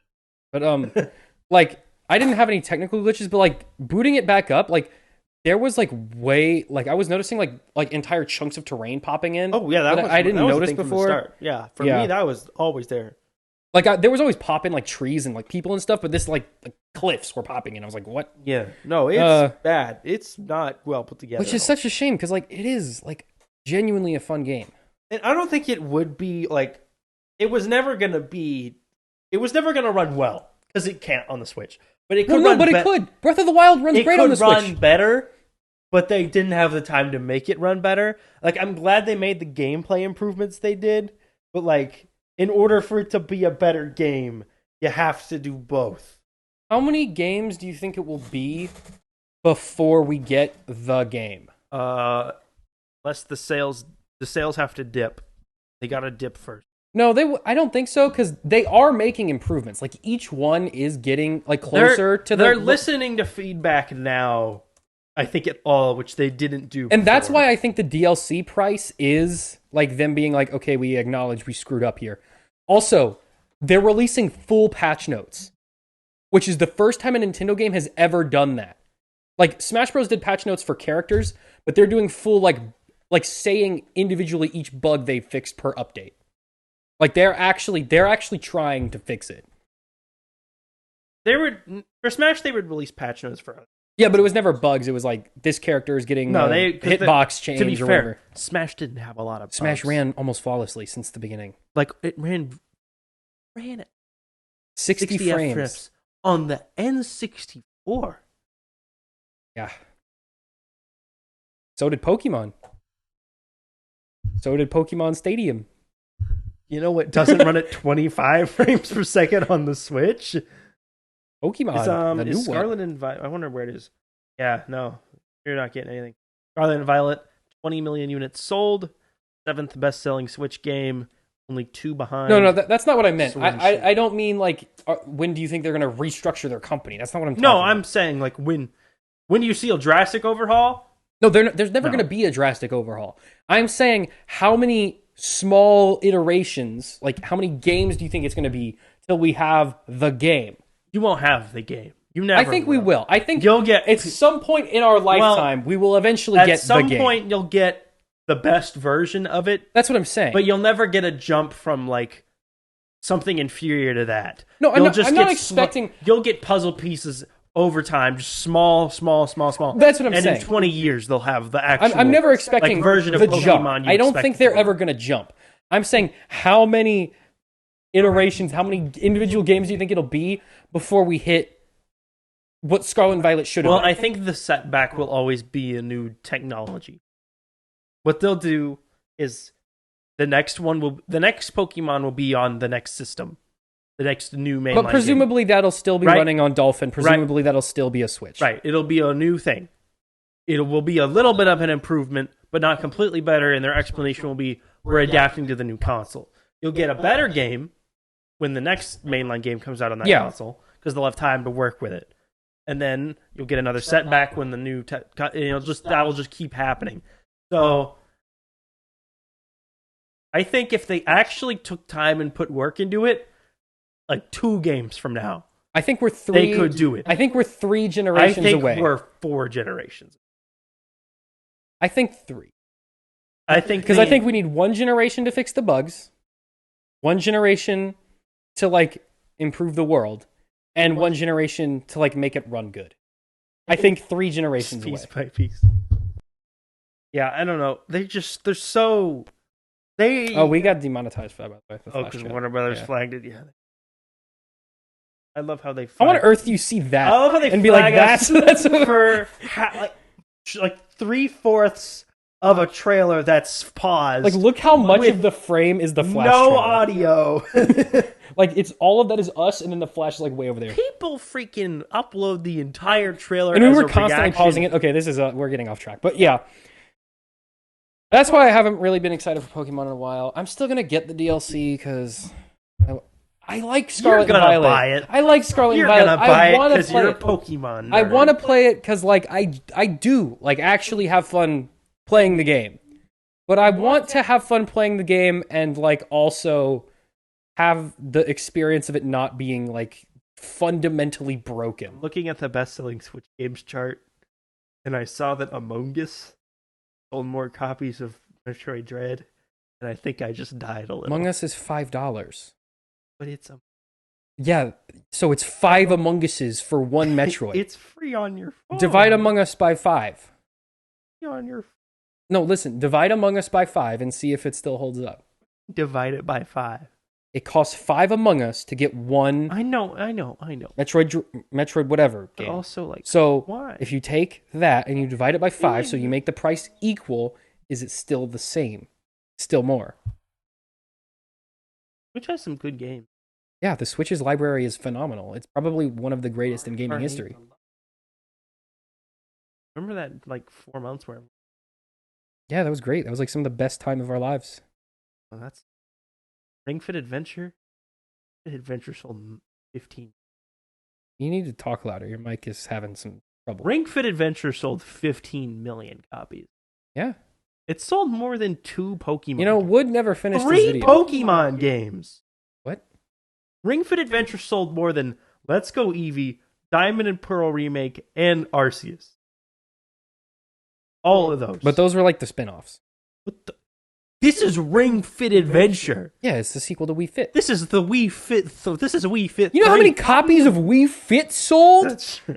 So many. So many copies. It boggles my mind how many copies. Ready to it's an old game. But it's the only good kart racing game that exists. All right, moving on. Tell me about the new Lord of the Rings stuff. Well, Sam, you're a big Tolkien fan, right? I have heard of Tolkien, yes. Anyway, so what are those pictures? I once tried to watch the first movie and I got bored. By the time that Ooh, don't say that. You'll get killed. There was Someone will kill you. There's the part where they go over the river and then the water horses come and they kill the Dementors or whatever. Yeah. And then I fell asleep and I woke up. I woke up and they were in like the elf palace. Rivendell? That's like the next scene. Yeah, so I fell asleep and I woke up and they were in the elf palace. Yeah. And I was like, "What's going on?" I don't. You care. only missed like and then 2 minutes. And then I turned it off. I didn't finish You it. missed 2 and minutes. that is and so lost. That is the the longest. No, I wasn't lost. I was bored. I was like, "Oh yeah, they got to go to like Mount They just Doom." escaped the ring wraiths. They're putting The ring wraiths were so They're putting lame. together the Fellowship of the Ring. Yeah, but And you just turned it off? I just didn't care. You're a terrible dumb It wasn't idiot. cool. It wasn't cool. I'm sorry. cool. It wasn't cool. Not cool. Okay, but like Game of Thrones, which is like way longer and arguably way less happens, I find way cooler. Yeah, it just wasn't cool. If something's not cool, why would I watch it? Considered one of the greatest works of fiction ever produced. And you're just like, it's not cool, dude. It's not. It's the same reason I haven't seen Harry Potter. It's not cool. Yeah, Harry Potter is much worse. Only one of them's a $1 billion franchise. They're both $1 billion franchises. Oh. Yeah? Harry Potter makes more billions. That's because there's like 8 of them. There's Yeah, 3 so? Lord of the Rings movies. Well, You know how many Harry Potter movies have won Best Picture? None. You know how many Lord of the Rings movies have won Best Picture? Wow, that's great. 1 of 3 is a good track. Tucker, you know what else has won Best Picture? Boss Baby. God. It won Best Animated That's Picture. not a real award. It did. No, it didn't. It won that No, award. it didn't. Yes, it did. No Did not. Pixar movies came out that year. No, it was It was up against a bunch of anime movies. Spider-Verse won that. No, it didn't. Coco won that year. Boss Baby. It was Coco. Pretty sure Boss Baby has an award. It was not. What are you talking about? You watched all of Boss Baby 2. Not 2. Did we Not watch Boss it in Baby theaters? 2. You watched Boss Baby 1. I think we saw it in the theater. No, we didn't. But we did watch it. I don't remember Boss Baby at all. But you watched all of Boss Baby and you turned off Lord of the Rings. No, I like it wasn't. No, cool. I like got back from a camp out and I was watching it or something. There was for some reason I was like super tired. We should make you watch like the 4 And hour cuts of each my movie. want to sleep was higher than my want to watch Lord of the Rings, and so I went to Yeah, bed well, if instead. you're super tired and you turn it on 3.5 hour long movie, you're not gonna make it all the way through. Exactly. Anyway, Warner Brothers Pictures, our favorite company, second favorite company. Sony, you're always number one. Sony will always be the best movie Love making you, company. Sony. They don't miss. Never have. I would argue they've also never not missed. They don't shoot very often. Except Spider-Man. Spider-Man Spider-Verse is the only time they hit in the last like decade. Warner Anyway, Brothers continue. Pictures heads Michael DeLuca and Pamela Abdi have struck a deal to begin producing new live-action films based on J.R.R. Tolkien's Lord of the Rings. The films will be developed through New Line Cinema, and no filmmakers have been attached. Embracer Group acquired the rights to the works of J.R.R. Tolkien. We've mentioned them multiple times. Yeah, they keep Who buying is stuff. Embracer Group? I don't know. Maybe they own Braun. Are they a weird, like, Chinese caliphate? Maybe, I don't know. Let's look. That's You probably keep what talking, they I'll are. look them up. What are they called? Embracer Group? Because they were also the people who brought THQ Nordic and Crystal Dynamics. Embracer Group acquired the rights to the works of J.R.R. Tolkien in August of 2022 and reorganized the IP into Middle-earth Enterprises.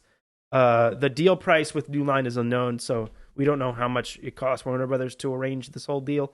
While the IP rights belong to Embracer, the TV rights to the franchise belong to Amazon. So do you know what the first thing on the Embracer Group's website is? What does that say? You think it's one, them talking about the value of the goods and services they provide, or two, a cold, soulless stock price and how much they grew this quarter? It's option. Yeah. Net sales are up 128%. It's just like a file name. Yep, it says Embracer Group interim report quarter 3, October to December 2022. That's amazing. Net sales increased by 128 to SEK. This is definitely a weird foreign caliphate. Anyway, but yeah, so basically what happened is Embracer Group went to the Tolkien estate and said, we'll give you $1 billion jagillion if you give us the Lord of the Rings. And they went, we're cool with that. We don't care. And so they gave it to him.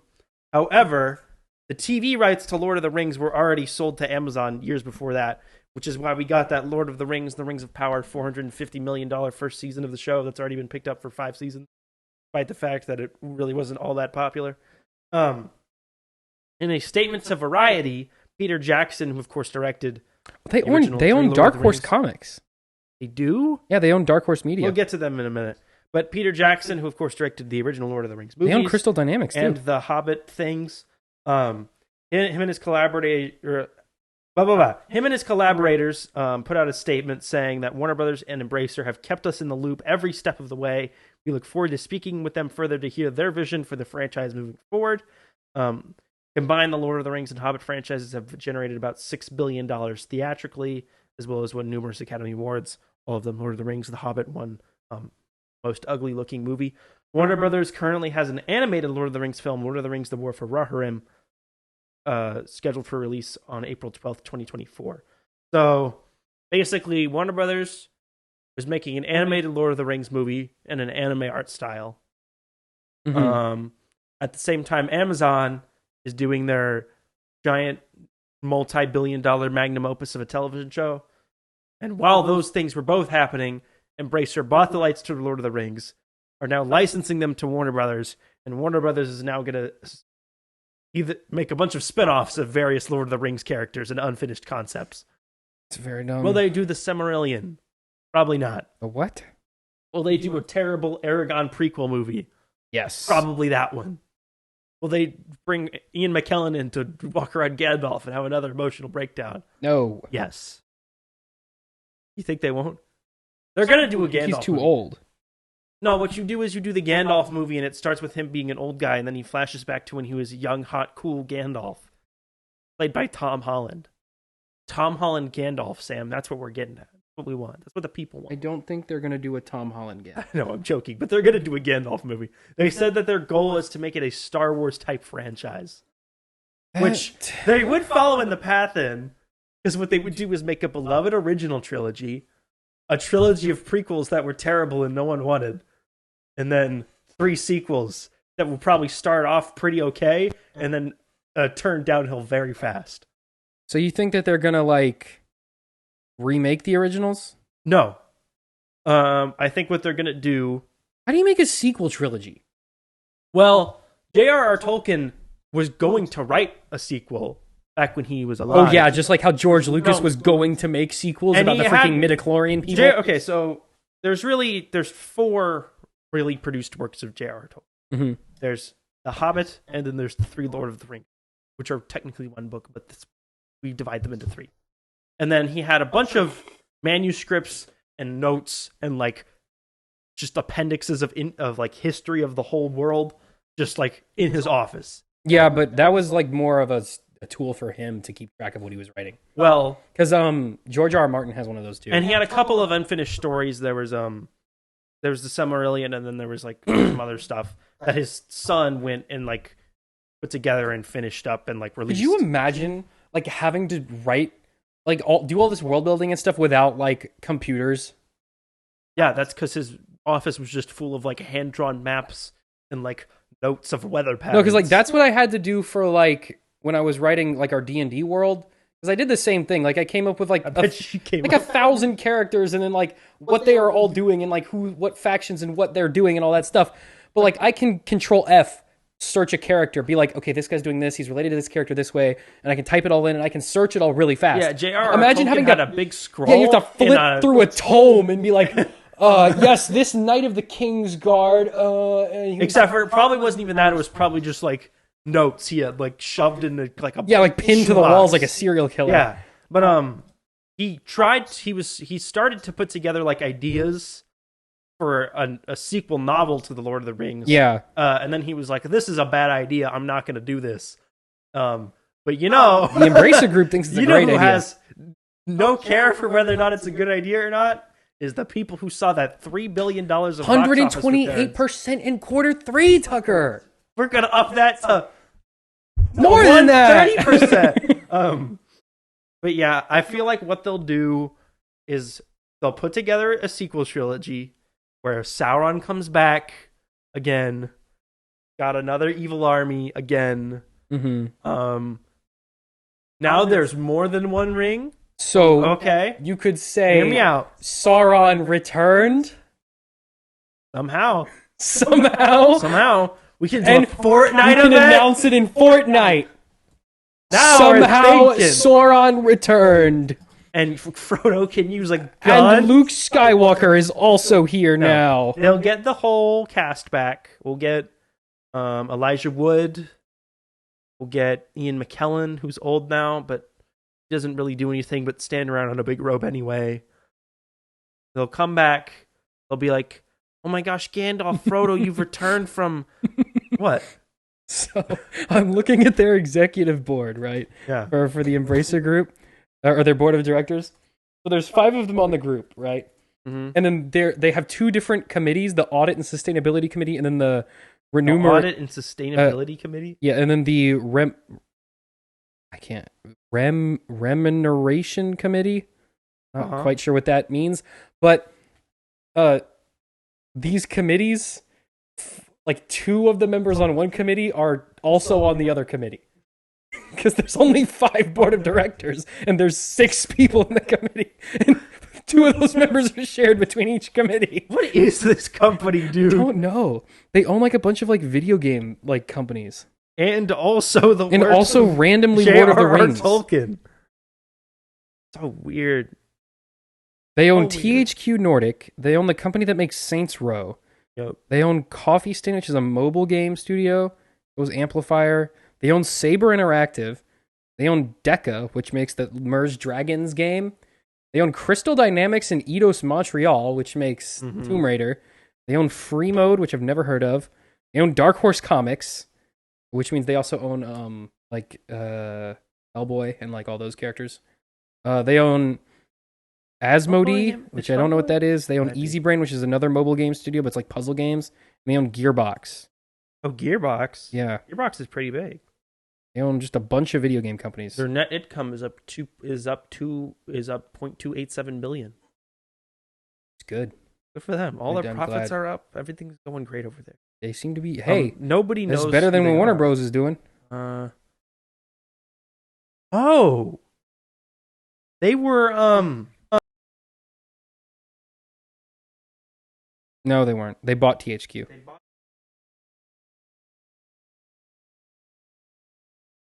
Yes. That's why I can't pronounce any of their names.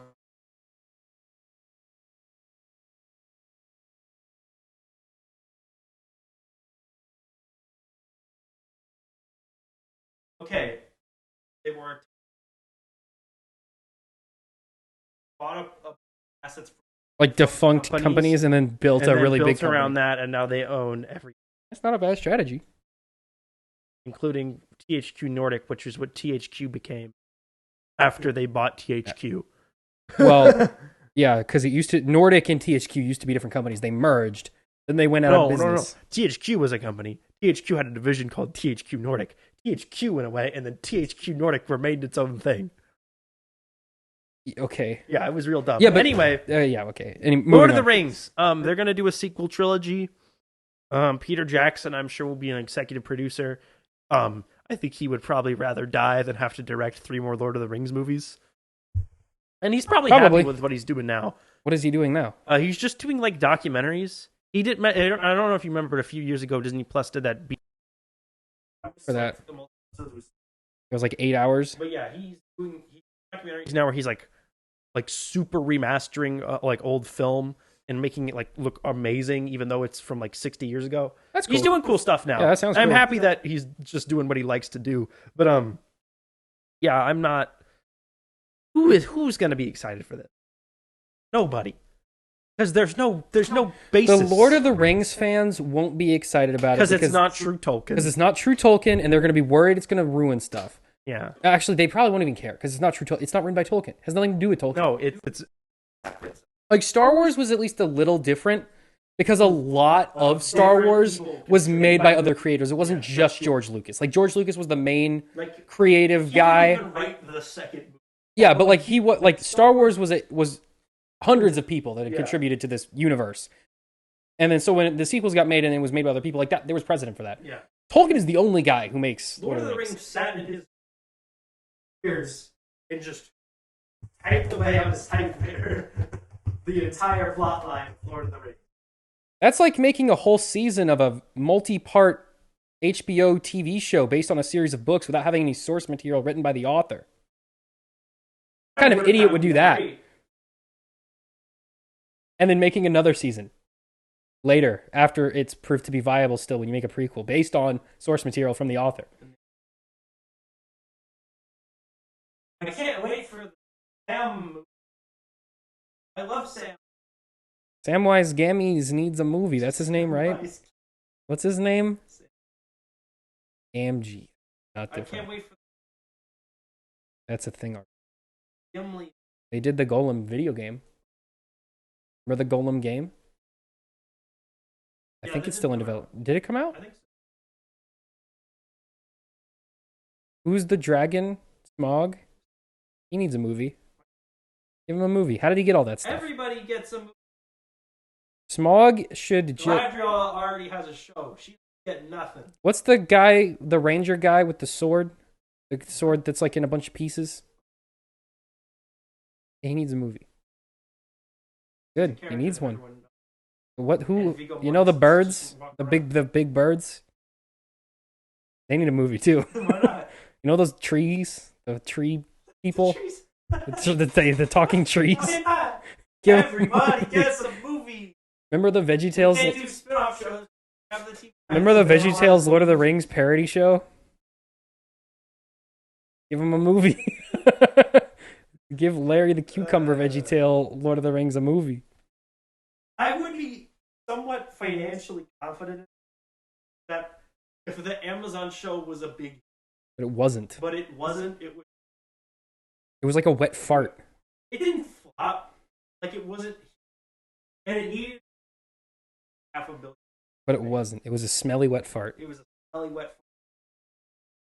Gandalf was in the bath with some, like, I don't know, mermaid chicks or whatever they have.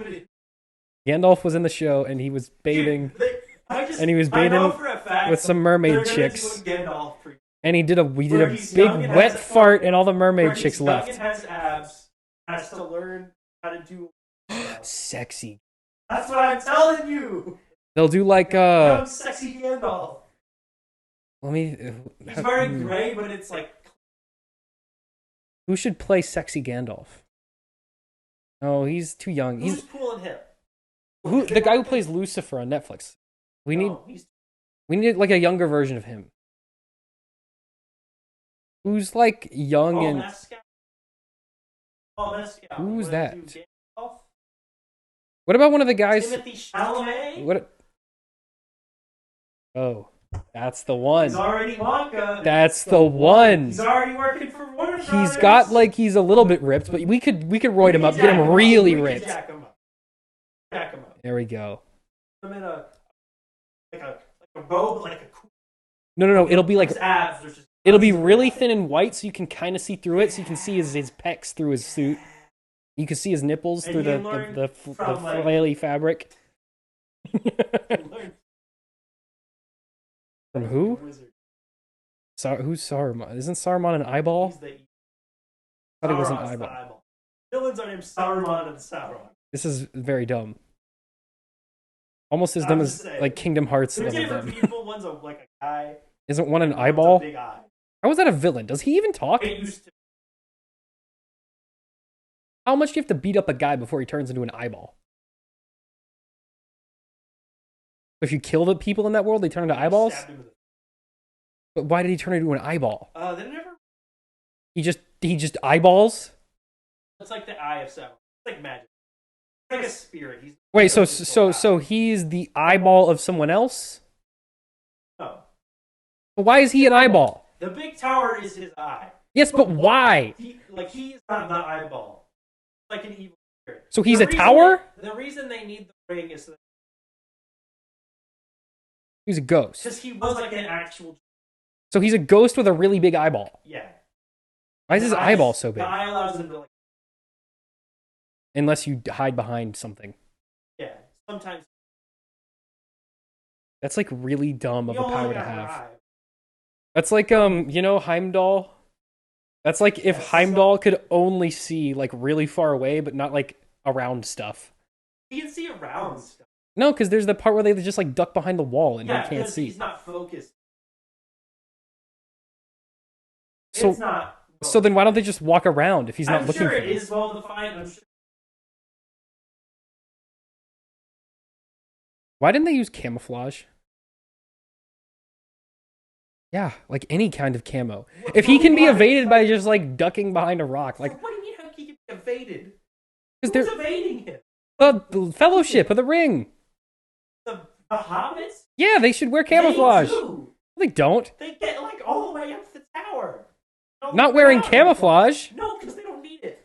Well, they clearly kind of did. Captured by a spider and that spider's stupid. Why was there a spider? Because there was a cave. Caves don't have giant spider. Why is there just one giant spider? Why is there? And like these like spiders like a huge threat. Like that almost ends the story. Well, like Gollum was chilling with the spider. The spider didn't bother him at all. Well, no, it didn't. Got it to go. But clearly he had been there for a while, and the spider was also there. The spider and Gollum were in. Whatever. Okay. Anyway, there's a million caves. Moving on. Let's talk about Cocaine Bear. Oh boy! I love cocaine. What? Bears. Cocaine Bears. Cocaine Bears.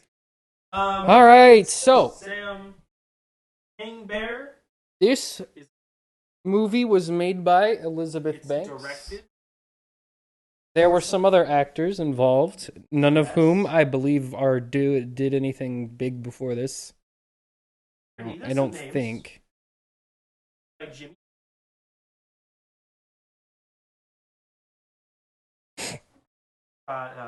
Produced by.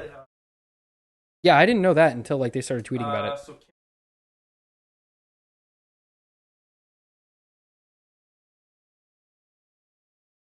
Was he the guy with the jersey? Yeah. Alden Aaron. Ray Liotta.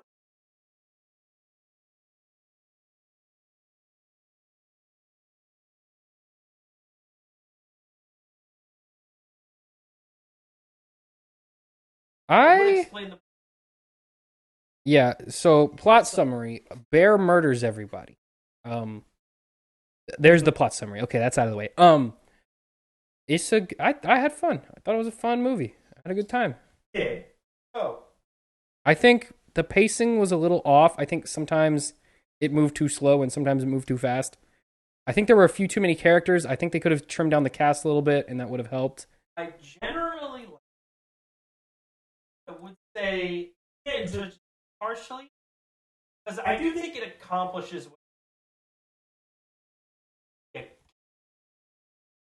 Jaws type Jaws thing. Forest. Yeah, but it's like kind of a parody of that. I feel like it accomplished fairly well. It's funny, but they're boy, oh boy. He really does.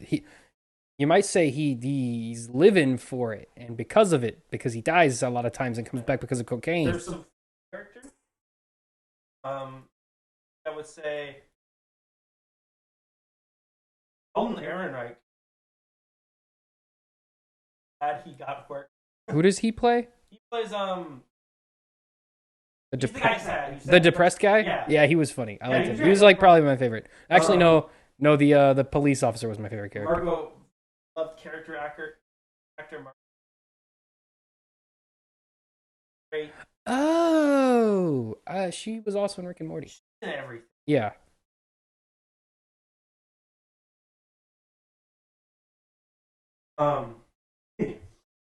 Yeah. I felt they did enough where I didn't out of them, Yeah. but I feel like they could have done more. Yeah, like okay, so when I watched it the second time with We've Brendan, both seen it. yeah, because just we happened to see it twice. The bear only kills like 2 or 3 people. Yeah, the bear kills 3 people. The bear kills the kid. Let's not spoil. Spoilers for Cocaine Bear. You know what it is. The kid, one of the gang members gets killed by the bear. Like not even on purpose. The bear just kind of like smashes his face. The dude that the park ranger is hitting on, and then like the main villain guy. Okay, so you know the one that gets shot, and you know the other one with the cap. So the one with the cap, yeah, he like backs into the door, and then the thing rips his face off. No, but they die because of the crash. The bear was there, but like it didn't eat them. Like they just crashed and died, and the bear ran off. If the bear wasn't chasing them, trying to kill them, they wouldn't have died. Well, yeah, but I'm saying like the bear was only directly kills 3 people. Do the finishing blow. Yeah, that's what I mean. Like the bear only actually kills 3 people. I think Either way, that's 5, and I was promised 8 I who? by the real story. Bear killed no one. The bear killed 8 people. No one. Yes, it did. Yes, it did. It broke into a house and killed the family that was there. It killed 8 people. It was the deadliest predator on Earth for like 5 minutes. Yeah. It did kill people. Yeah, it killed. It just found the black bear. Well, it's funnier if it killed people. That's what the movie's for. Yeah, I think there's main character about a mom looking for her. Mm-hmm. Got the park rate. Well, got the killers who are looking to go get the. And then we got like a rowdy team. Yeah. That's like our. I felt the most entertaining was the drug dealer. They were the funniest They group. were the best one, and they were the best one. The whole mom subplot They kind of forgot about was that. fairly generic. Like they didn't do anything for the whole movie. Like okay, there was a funny scene with them in the beginning with the kid and he's like climbed up the tree. Yeah. There's that scene. There's the scene where the kids do the cocaine in the woods. That's actually really that was one of my favorite scenes.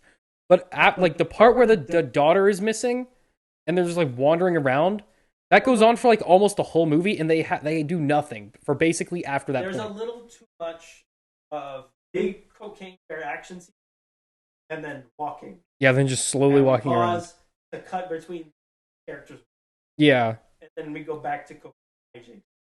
That happened a little, like hold it out a little bit. Like I said, the pacing was a little off. As in big scene back to normal. Big scene back to normal. Yeah, there wasn't- Just keep bouncing back and There wasn't a consistent tone. It just kept spiking up and then crashing down. Tones on. Not the tone, but I mean like there wasn't a consistent energy. Like it would spike up and then crash, I and wanted spike up and then I crash. wanted the whole movie to be the ambulance.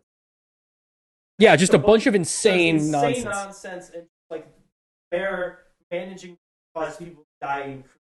Yeah. But it's like it's really just involves a couple people, some of them off screen. Who does it kill off screen? Well, no, but he's on screen getting like blood everywhere. Like the bear is off screen, but he dies on screen. And there's just blood.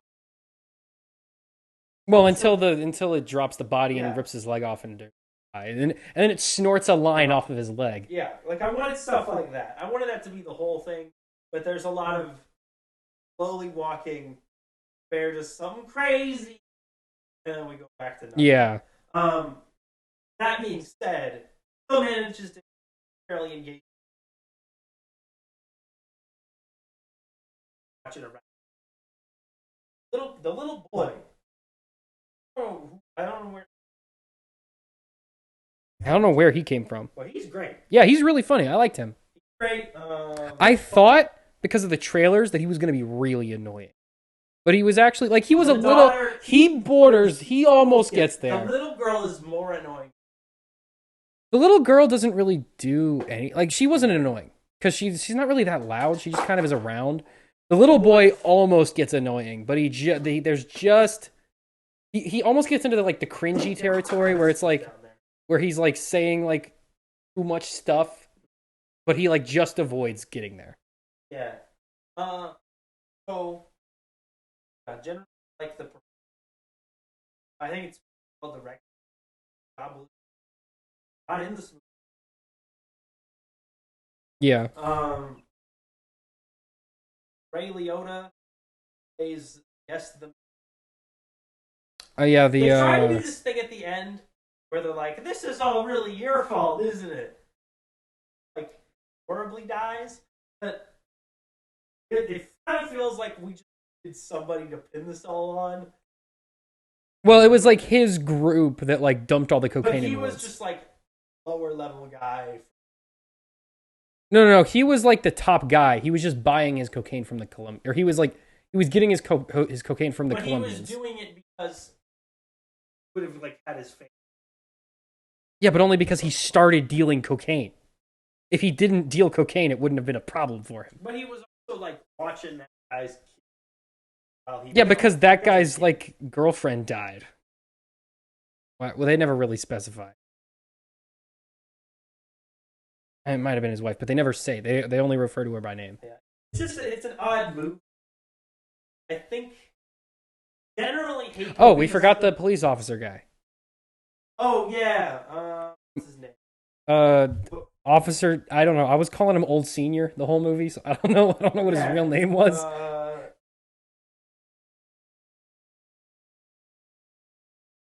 But there's this old like cop guy who's like he's been like chasing these drug dealers for 20 years or whatever. And he like his whole story is like he just kind of shows up and dies. It's Isaiah Whitlock Jr. Bob. Real creative character name. I did like Bob. Bob actually had a lot of funny scenes. Bob. Bob's scenes I think were my favorite. Because Bob, like, there's the part at the beginning where he, like, it looks like he's about to ask the girl out, and then instead he asks her to, like, watch his dog. Yeah. Like, that was funny. There's the part where, like, he gets to the crime scene, the bear is, like, actively murdering people in the building, and he doesn't even go in the building. He just throws his cup away and then wanders off. Yeah, I think it's fun. I generally don't like movies try to force themselves into. I don't think it was really doing that. It was a little bit, but it wasn't that bad. For some, it's in that age, like some of the gore is.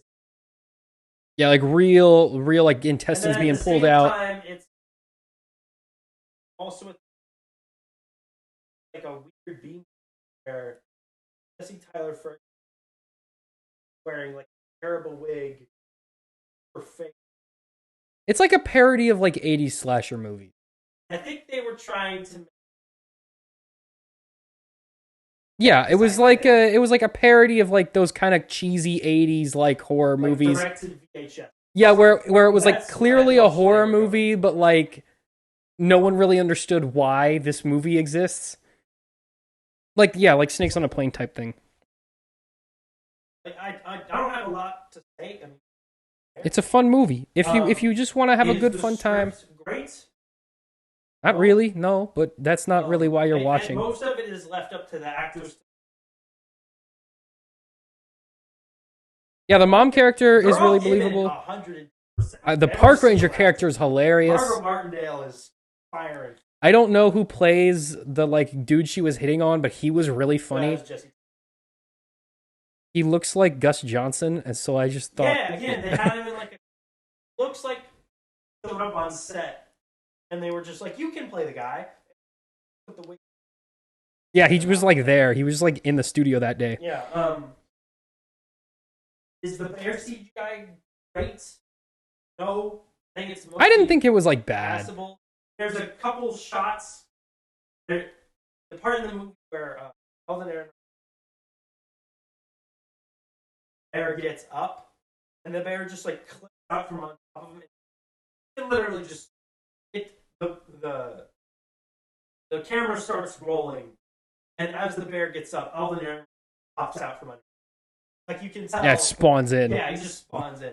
The bear kind of does feel like it's a little bit the whole time.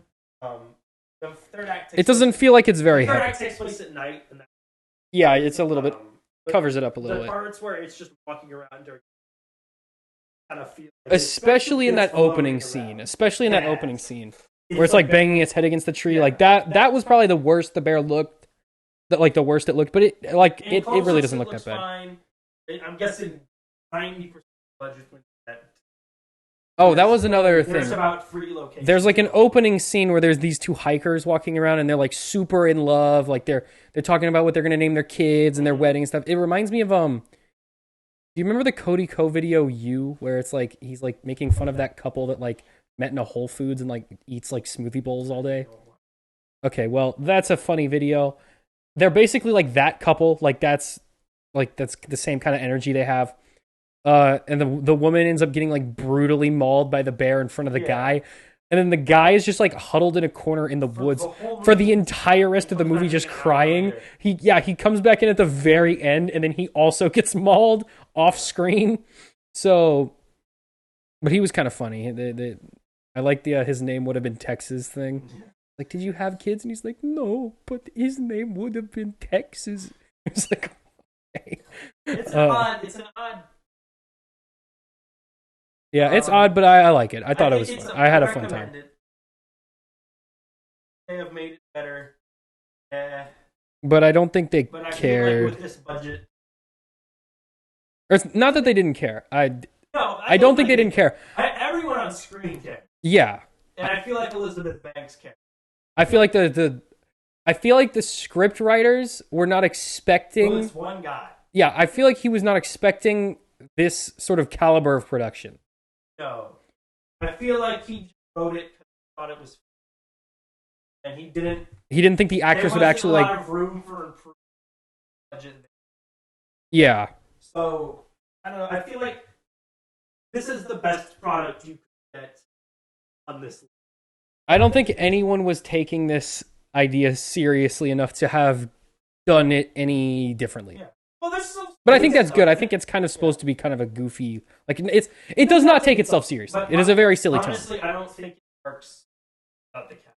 If the cast wasn't like, no, the cast was like perfect, and if they weren't giving the same amount of effort selling it as well as it would not work. Some of the characters were kind of inconsistent. The one like teenager that like goes with the drug dealers. Yeah. His character completely changes like 3 different times. Like he starts off being like a rough and tumble like gang boy, yeah. And then like as soon as he gets knocked out and wakes up, he has like an accent. Like his accent changes, and he's like a totally different character. And like later on in the like towards the end of the movie, he's like he's totally flipped in terms of character. But only for the first half. There's 2 of them. 2? There's the cutaway where it goes to him and his friends, and his friends are dead, but he doesn't know that, and that's the joke, is he doesn't know his friends are dead. There's the cutaway where the mom hot dog. Yeah, and that's it. Those are the only 2 cutaway guys. It's just 2, and they're really fast. Like less than 3 seconds. Again, it just feels like the writer wrote it with not a lot of experience. Kind of threw a bunch of stuff together, and they didn't really reflect. Yeah. So recommend on Cook. So 8-9. This would be a good party movie. Yeah. All right. I give It's it a good party movie. exactly. I would give it like a 6 out of 10. Yes, you do. Give it a number score.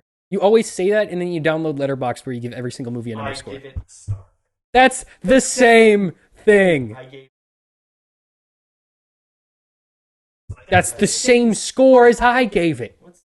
A 6.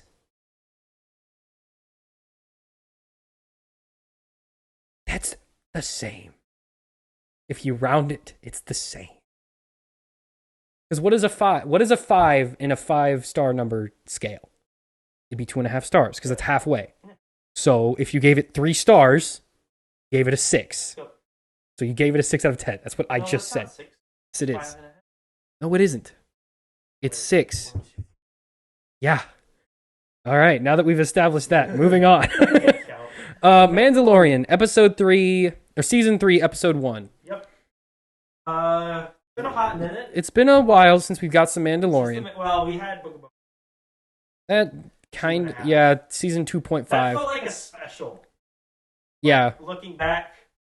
Okay, if you cut out all of Book of Boba Fett and you just have the Mandalorian episodes, then it's just like the epilogue to season 2 of Mandalorian. Yeah. Apparently, Jon Favreau clarified and said it in between Book of Boba Fett and season 2 was there's 2 years of time. Yeah. So Grogu was with Luke for 2 years. Yeah, and Mando, I guess, was just bounty hunting. I mean, I honestly don't really have it. Like, that's fine. That makes sense to me. I mean, believe it's that. It's weird that father to go and also carrying around. Well, I think the 2-year time gap is in between when he drops Grogu off, and because like he's still training Grogu during Book of Boba Fett. I think there's like a year time gap within Book of Boba Fett. Because there's the time gap where Boba Fett yeah, because there's the part where Boba Fett's like he comes out of the cave. Well, yeah, because there is a time gap in Boba Fett. No, there's a time jump in Mandalorian. Because there's at least yeah. So I think there's a time. So I think that episode is in like a couple months.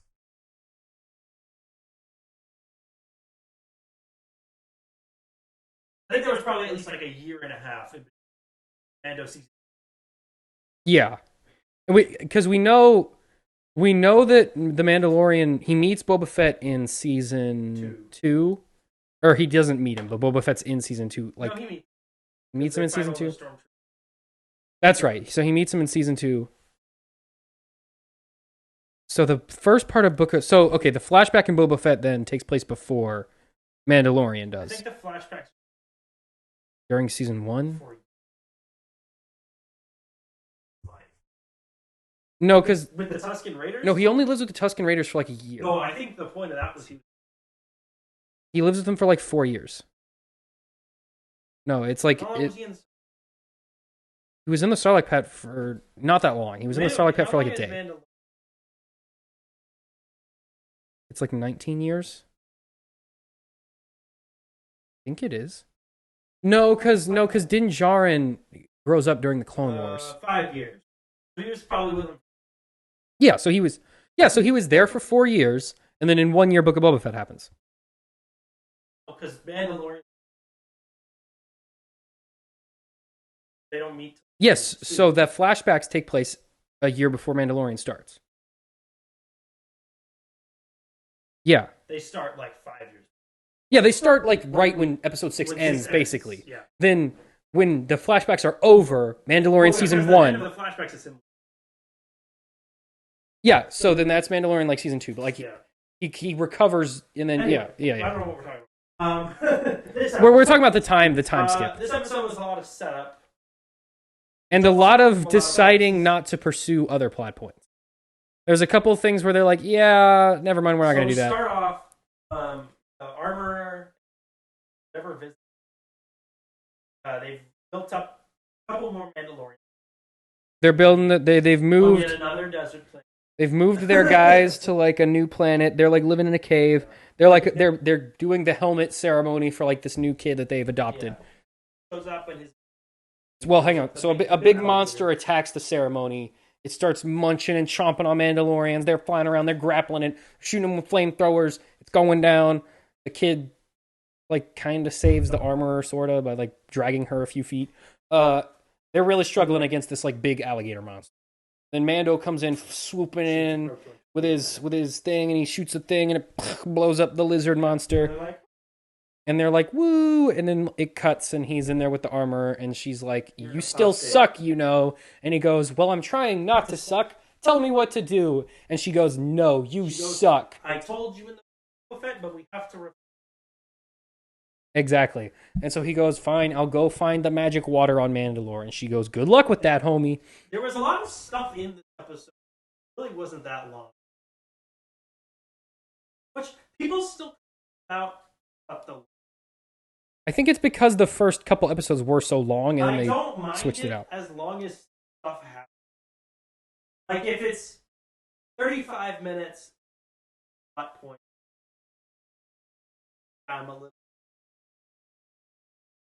But yeah. If you're cramming a lot of stuff in, and it's a high runtime... And woo boy, does he already have a ton of side quests. So... yeah, he's like, all right, I'm going to Mandalore. I'm gonna bathe in the magic water. But first, there's always a but first in the Mandalorian. He goes back to what's the planet called that Grief Karga lives on? He goes to not Mos, like nice Mos Eisley, which is now nice. Which is like a super nice. It's been gentrified. He goes there, and Grief Karga's like, buddy, it's been so long, everything's so good. Cardoon's fighting crime on another city. Anyways, you want to like be the warden now? Are they going to address that, or are they just? No, they said she was recruited by special forces, which we saw happen. Which we saw. So I think they'll just leave it where it is. Not anymore. I feel like if she had just like been more chill about what was going on, they would have eventually brought her back.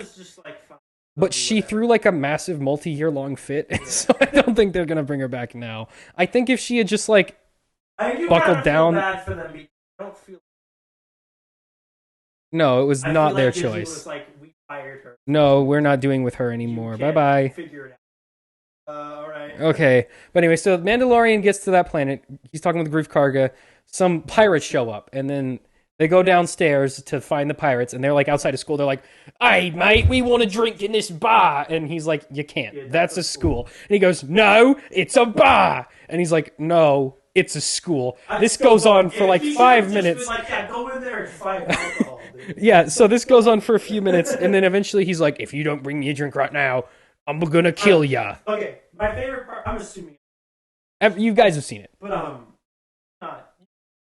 It's Mandalorian. You know what's up. But I love that like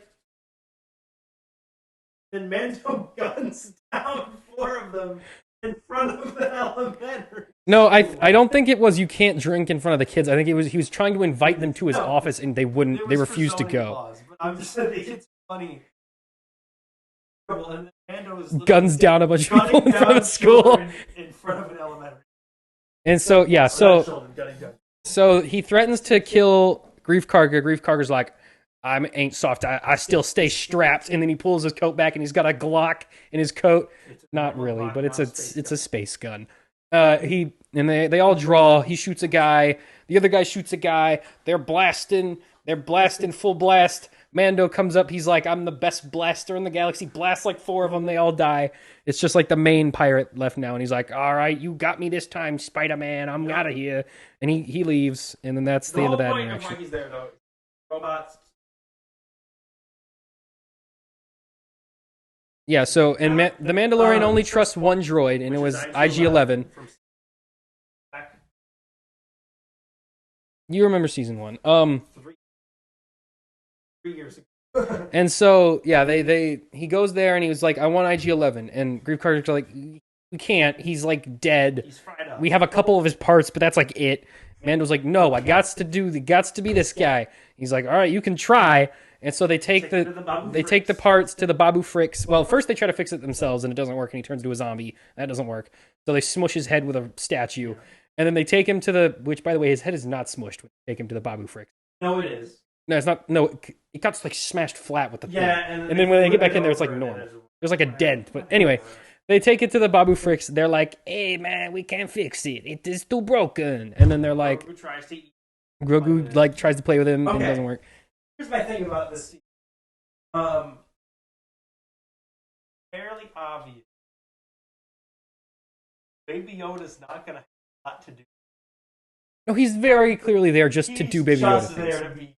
Which, that's fine, honestly. Although they do teach something. When they're in hyperspace. Yes. He's the big space win. So, I think... okay, we'll get into theories after we do the episode. Yeah.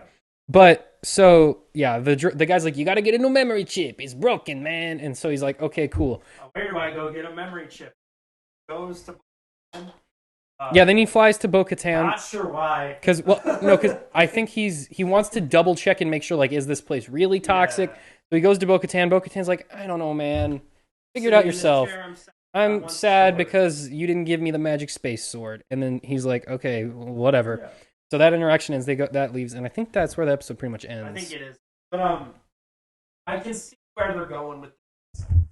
Well, at least I know what they're wanting to do. We're gonna get IG-11 back. Yeah. We're going to Mandalore. Off Gideon. He's on. I think they said he was on trial for like war crimes. Yeah. Back. Setting up some. Yeah. So the space whales. So the last time and only time in all of Star Wars that we've seen them is in Rebels, and it's explained in Rebels that the hyperspace. That they can travel through hyperspace. They have like an organ that lets them do it, and that's what inspired. Well, that's what inspired hyperspace travel in the universe of Star Wars. Yeah, that's how they discover hyperspace is by studying these like whale creatures, and we see this is the Empire tries to harvest it. That's in Rebels, but I'm just talking about. Yeah. So anyway, we see this is the first time we ever see them in live action, where like they're flying through hyperspace. Yeah, we don't really see, like, but this is the first time that they're in live action at all. We see, like, Grogu, he's, like, looking out the window, and you can see the silhouettes of these, like, space creatures, like, flying by. And the last time we saw them, they carry Ezra and Thrawn off into the unknown regions of the galaxy. And, yeah, I think that is teasing Ahsoka setup. Yeah. I feel like that'll be towards the end. Yeah, I feel like we're gonna get. I feel most of the focus of this. Yeah. Now we also know that some of the Rebels characters are gonna show up in this because they were in that trailer that was at D23. No, that was the. No, they were in this one too. Or at least I think Hera was. Hera and. Was the Ahsoka. Oh, someone showed up and thought there was. I don't think like any. I honestly think relatively. I feel like most of the on Bo-Katan. Yeah, I feel like that'll be the main thing that's going. Don't expect off like a. Yeah, I think he's done with that. No, because Pascal filming Last of Us for like the entire time they were filming. Yeah. Well, you know what? I think he'll take it off when he goes into the like water. So late. But I think that'll be it. Yeah. He only takes it off once per season.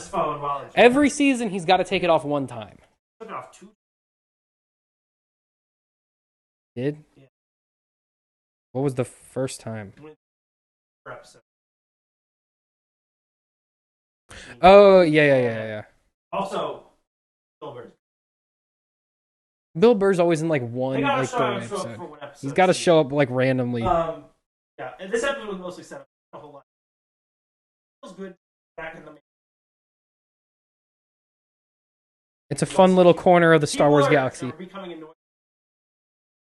I don't mind him.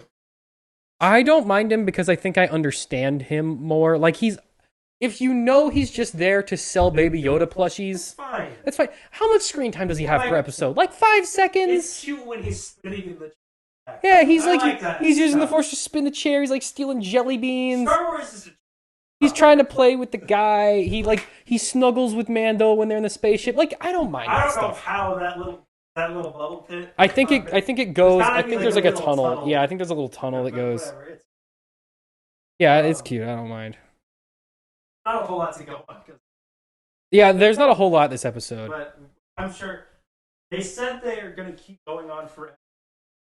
So I think we know they're building to that throne. They're doing it very slowly. Yeah, we got the mention of him in season 2, and then we got the allusion to him with the space whales. Yeah, so we're going somewhere, I think. And who knows who would have. Yeah, but that's gone. And it's back. Yeah, it's a good show that we got going on. Bad Batch, which Fine, took half of its season to get to a point where it's worth watching. I missed a week. I never.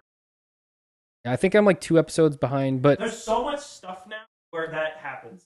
I'm not like there week to week. I will just like fall off yeah. because something else will pick it. So, because Like okay, Last of Us, I'm like I have to watch this when it comes out on Sunday. I'll get behind. so where I left off on Get Bad left Batch, behind.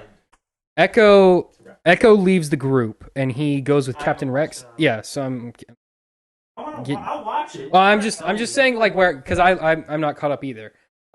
So Echo like leaves the group and he goes with Captain Rex and they're off screen, so they're gone for like the next 2 episodes. Then the group gets like stranded on this planet and their ship gets stolen and they can't do long range communications without the ship, so they're like stuck there. And then they find this like mining colony. They find the guy who stole their ship. They like help liberate these like kids that are working for this like evil mining corporation guy. And then they leave. And that's where I left off. And then apparently, because I was talking to one of my friends, right after that part where I like forgot to keep watching, they get into the Order 66 conspiracy, which is like the coolest part of Clone Wars. What are you looking at? Of Bad Batch? Yeah, it was before COVID. No, it was during COVID. No, Season. it was before COVID. It started before. Yeah. No, because I remember like me and my friends used to stay after school and we would play it on the projector in the classroom. I remember. No, we did it for season 2 as well. I remember. I was late.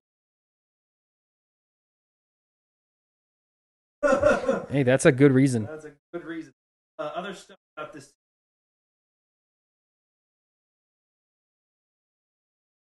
No, he's still the composer. No, there's just another one now. There's 2. Ludwig Göransson is in the credits. I know that's good.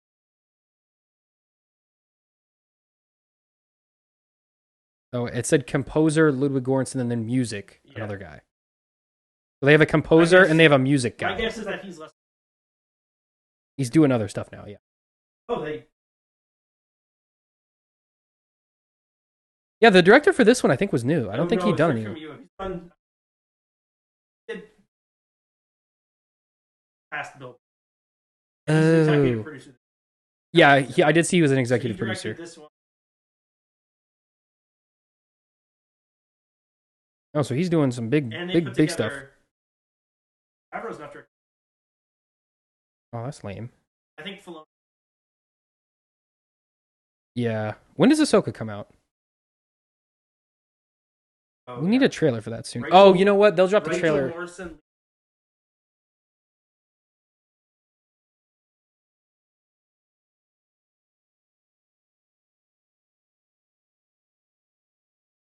And apparently there was not.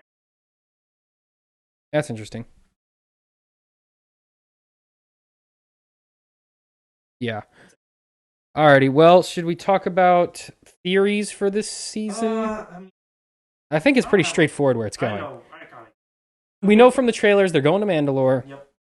He's going to bathe in the waters of whatever, because got to do that. know if he- Why wouldn't he do I that? feel like that. I think they're kind of I'm a No, because I think he wants to be with his Mando friends. well, he wants to be the gang, but I feel like he's gonna hang out with Bo. How much? But like Bo-Katan doesn't like him anymore. Bo-Katan's like mad at him. They're gonna fight, and then they're gonna have to be. I don't know. I think he'll want to stay a Mandalorian in his like weird little cult. His main quest will be Mandalorian. 5 to 6 side quests. He always has got to do a million. Every single thing always goes wrong. Everything he has breaks every time he tries to do something. It kind of split up. Also, his gun is still gone. Where is his gun? Oh, the big one? Yeah. It's gone. He had it for the first 2 episodes, and he never uses it again. The explanation is going to be... But he didn't use it for any of Season 2 either. He hasn't used it. It's kind of impractical. He hasn't. It's just a rifle. I know, but it's like a single shot rifle. You have to look. You mean like every like lever action rifle? Every gun, but not in Star. Yeah, but his gun also like mega disintegrates people. Most Star Wars guns like leave an easily fixable hole in you. He's got a laser. That's true. But he had a really cool gun, and now he doesn't ever use it. He never uses it. He hasn't. Oh no, not the dark saber. I'm talking about his gun. He hasn't used it since the 2nd episode of the 1st season. Yeah, I want him to keep using it. It's a cool Easter egg. Anyway, okay, so 4th season. Okay, we knew that. So we know that. So they've now said that Skeleton. I thought it was a movie. That's gonna work. I think the plot stuff that was Rangers of the... So What? Skeleton Crew's. that one's the... Skeleton Crew. John Watts, Christopher. Do we know anything about the plot? We don't know anything about this show. Don't know anything. I could have sworn it was supposed to be a movie. They don't do... No, but I thought this was going to be their like first movie. No, their first one was... Yeah, well, no, it's still in production. And then it was going to be Taika Waititi.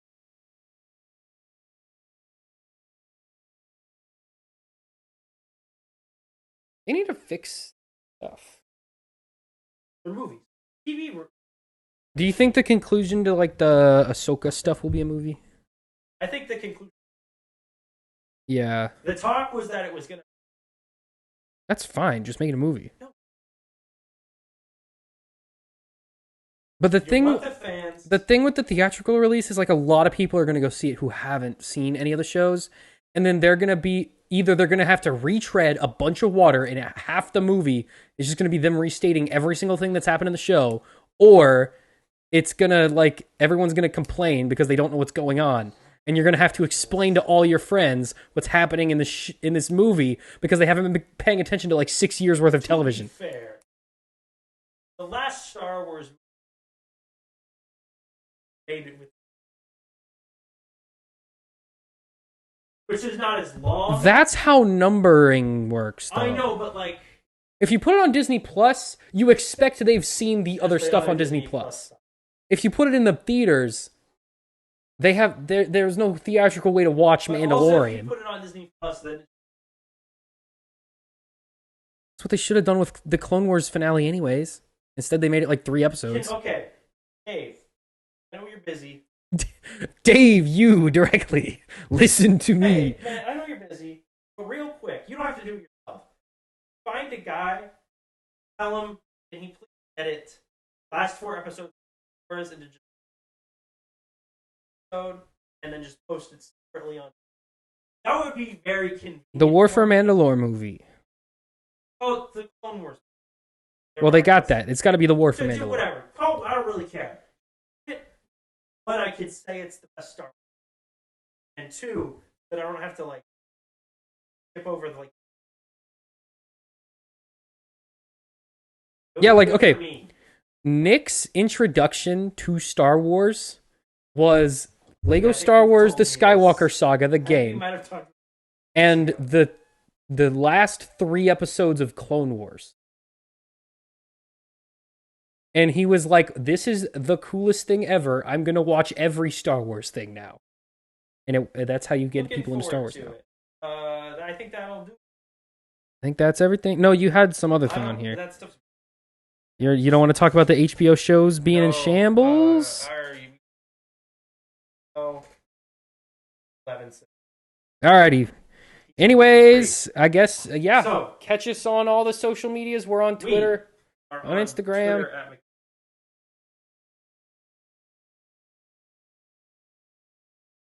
and we channel, got podcast feed, got your podcast. And we're streaming on Twitch. Sam is streaming. I'm McDon stream here next week. So 98, getting scarily close to 100 with scarily little plans. Maybe Creed 3. Creed 3 maybe exists. I'm not. We'll talk about something. We'll find something to talk about. When does John Wick 4 come out? And then John Wick? And then Shazam. So okay. Shazam's coming up. Shazam, yeah, it's coming up. Alrighty. Well, we'll see you later, guys. Bye-bye. Bye-bye.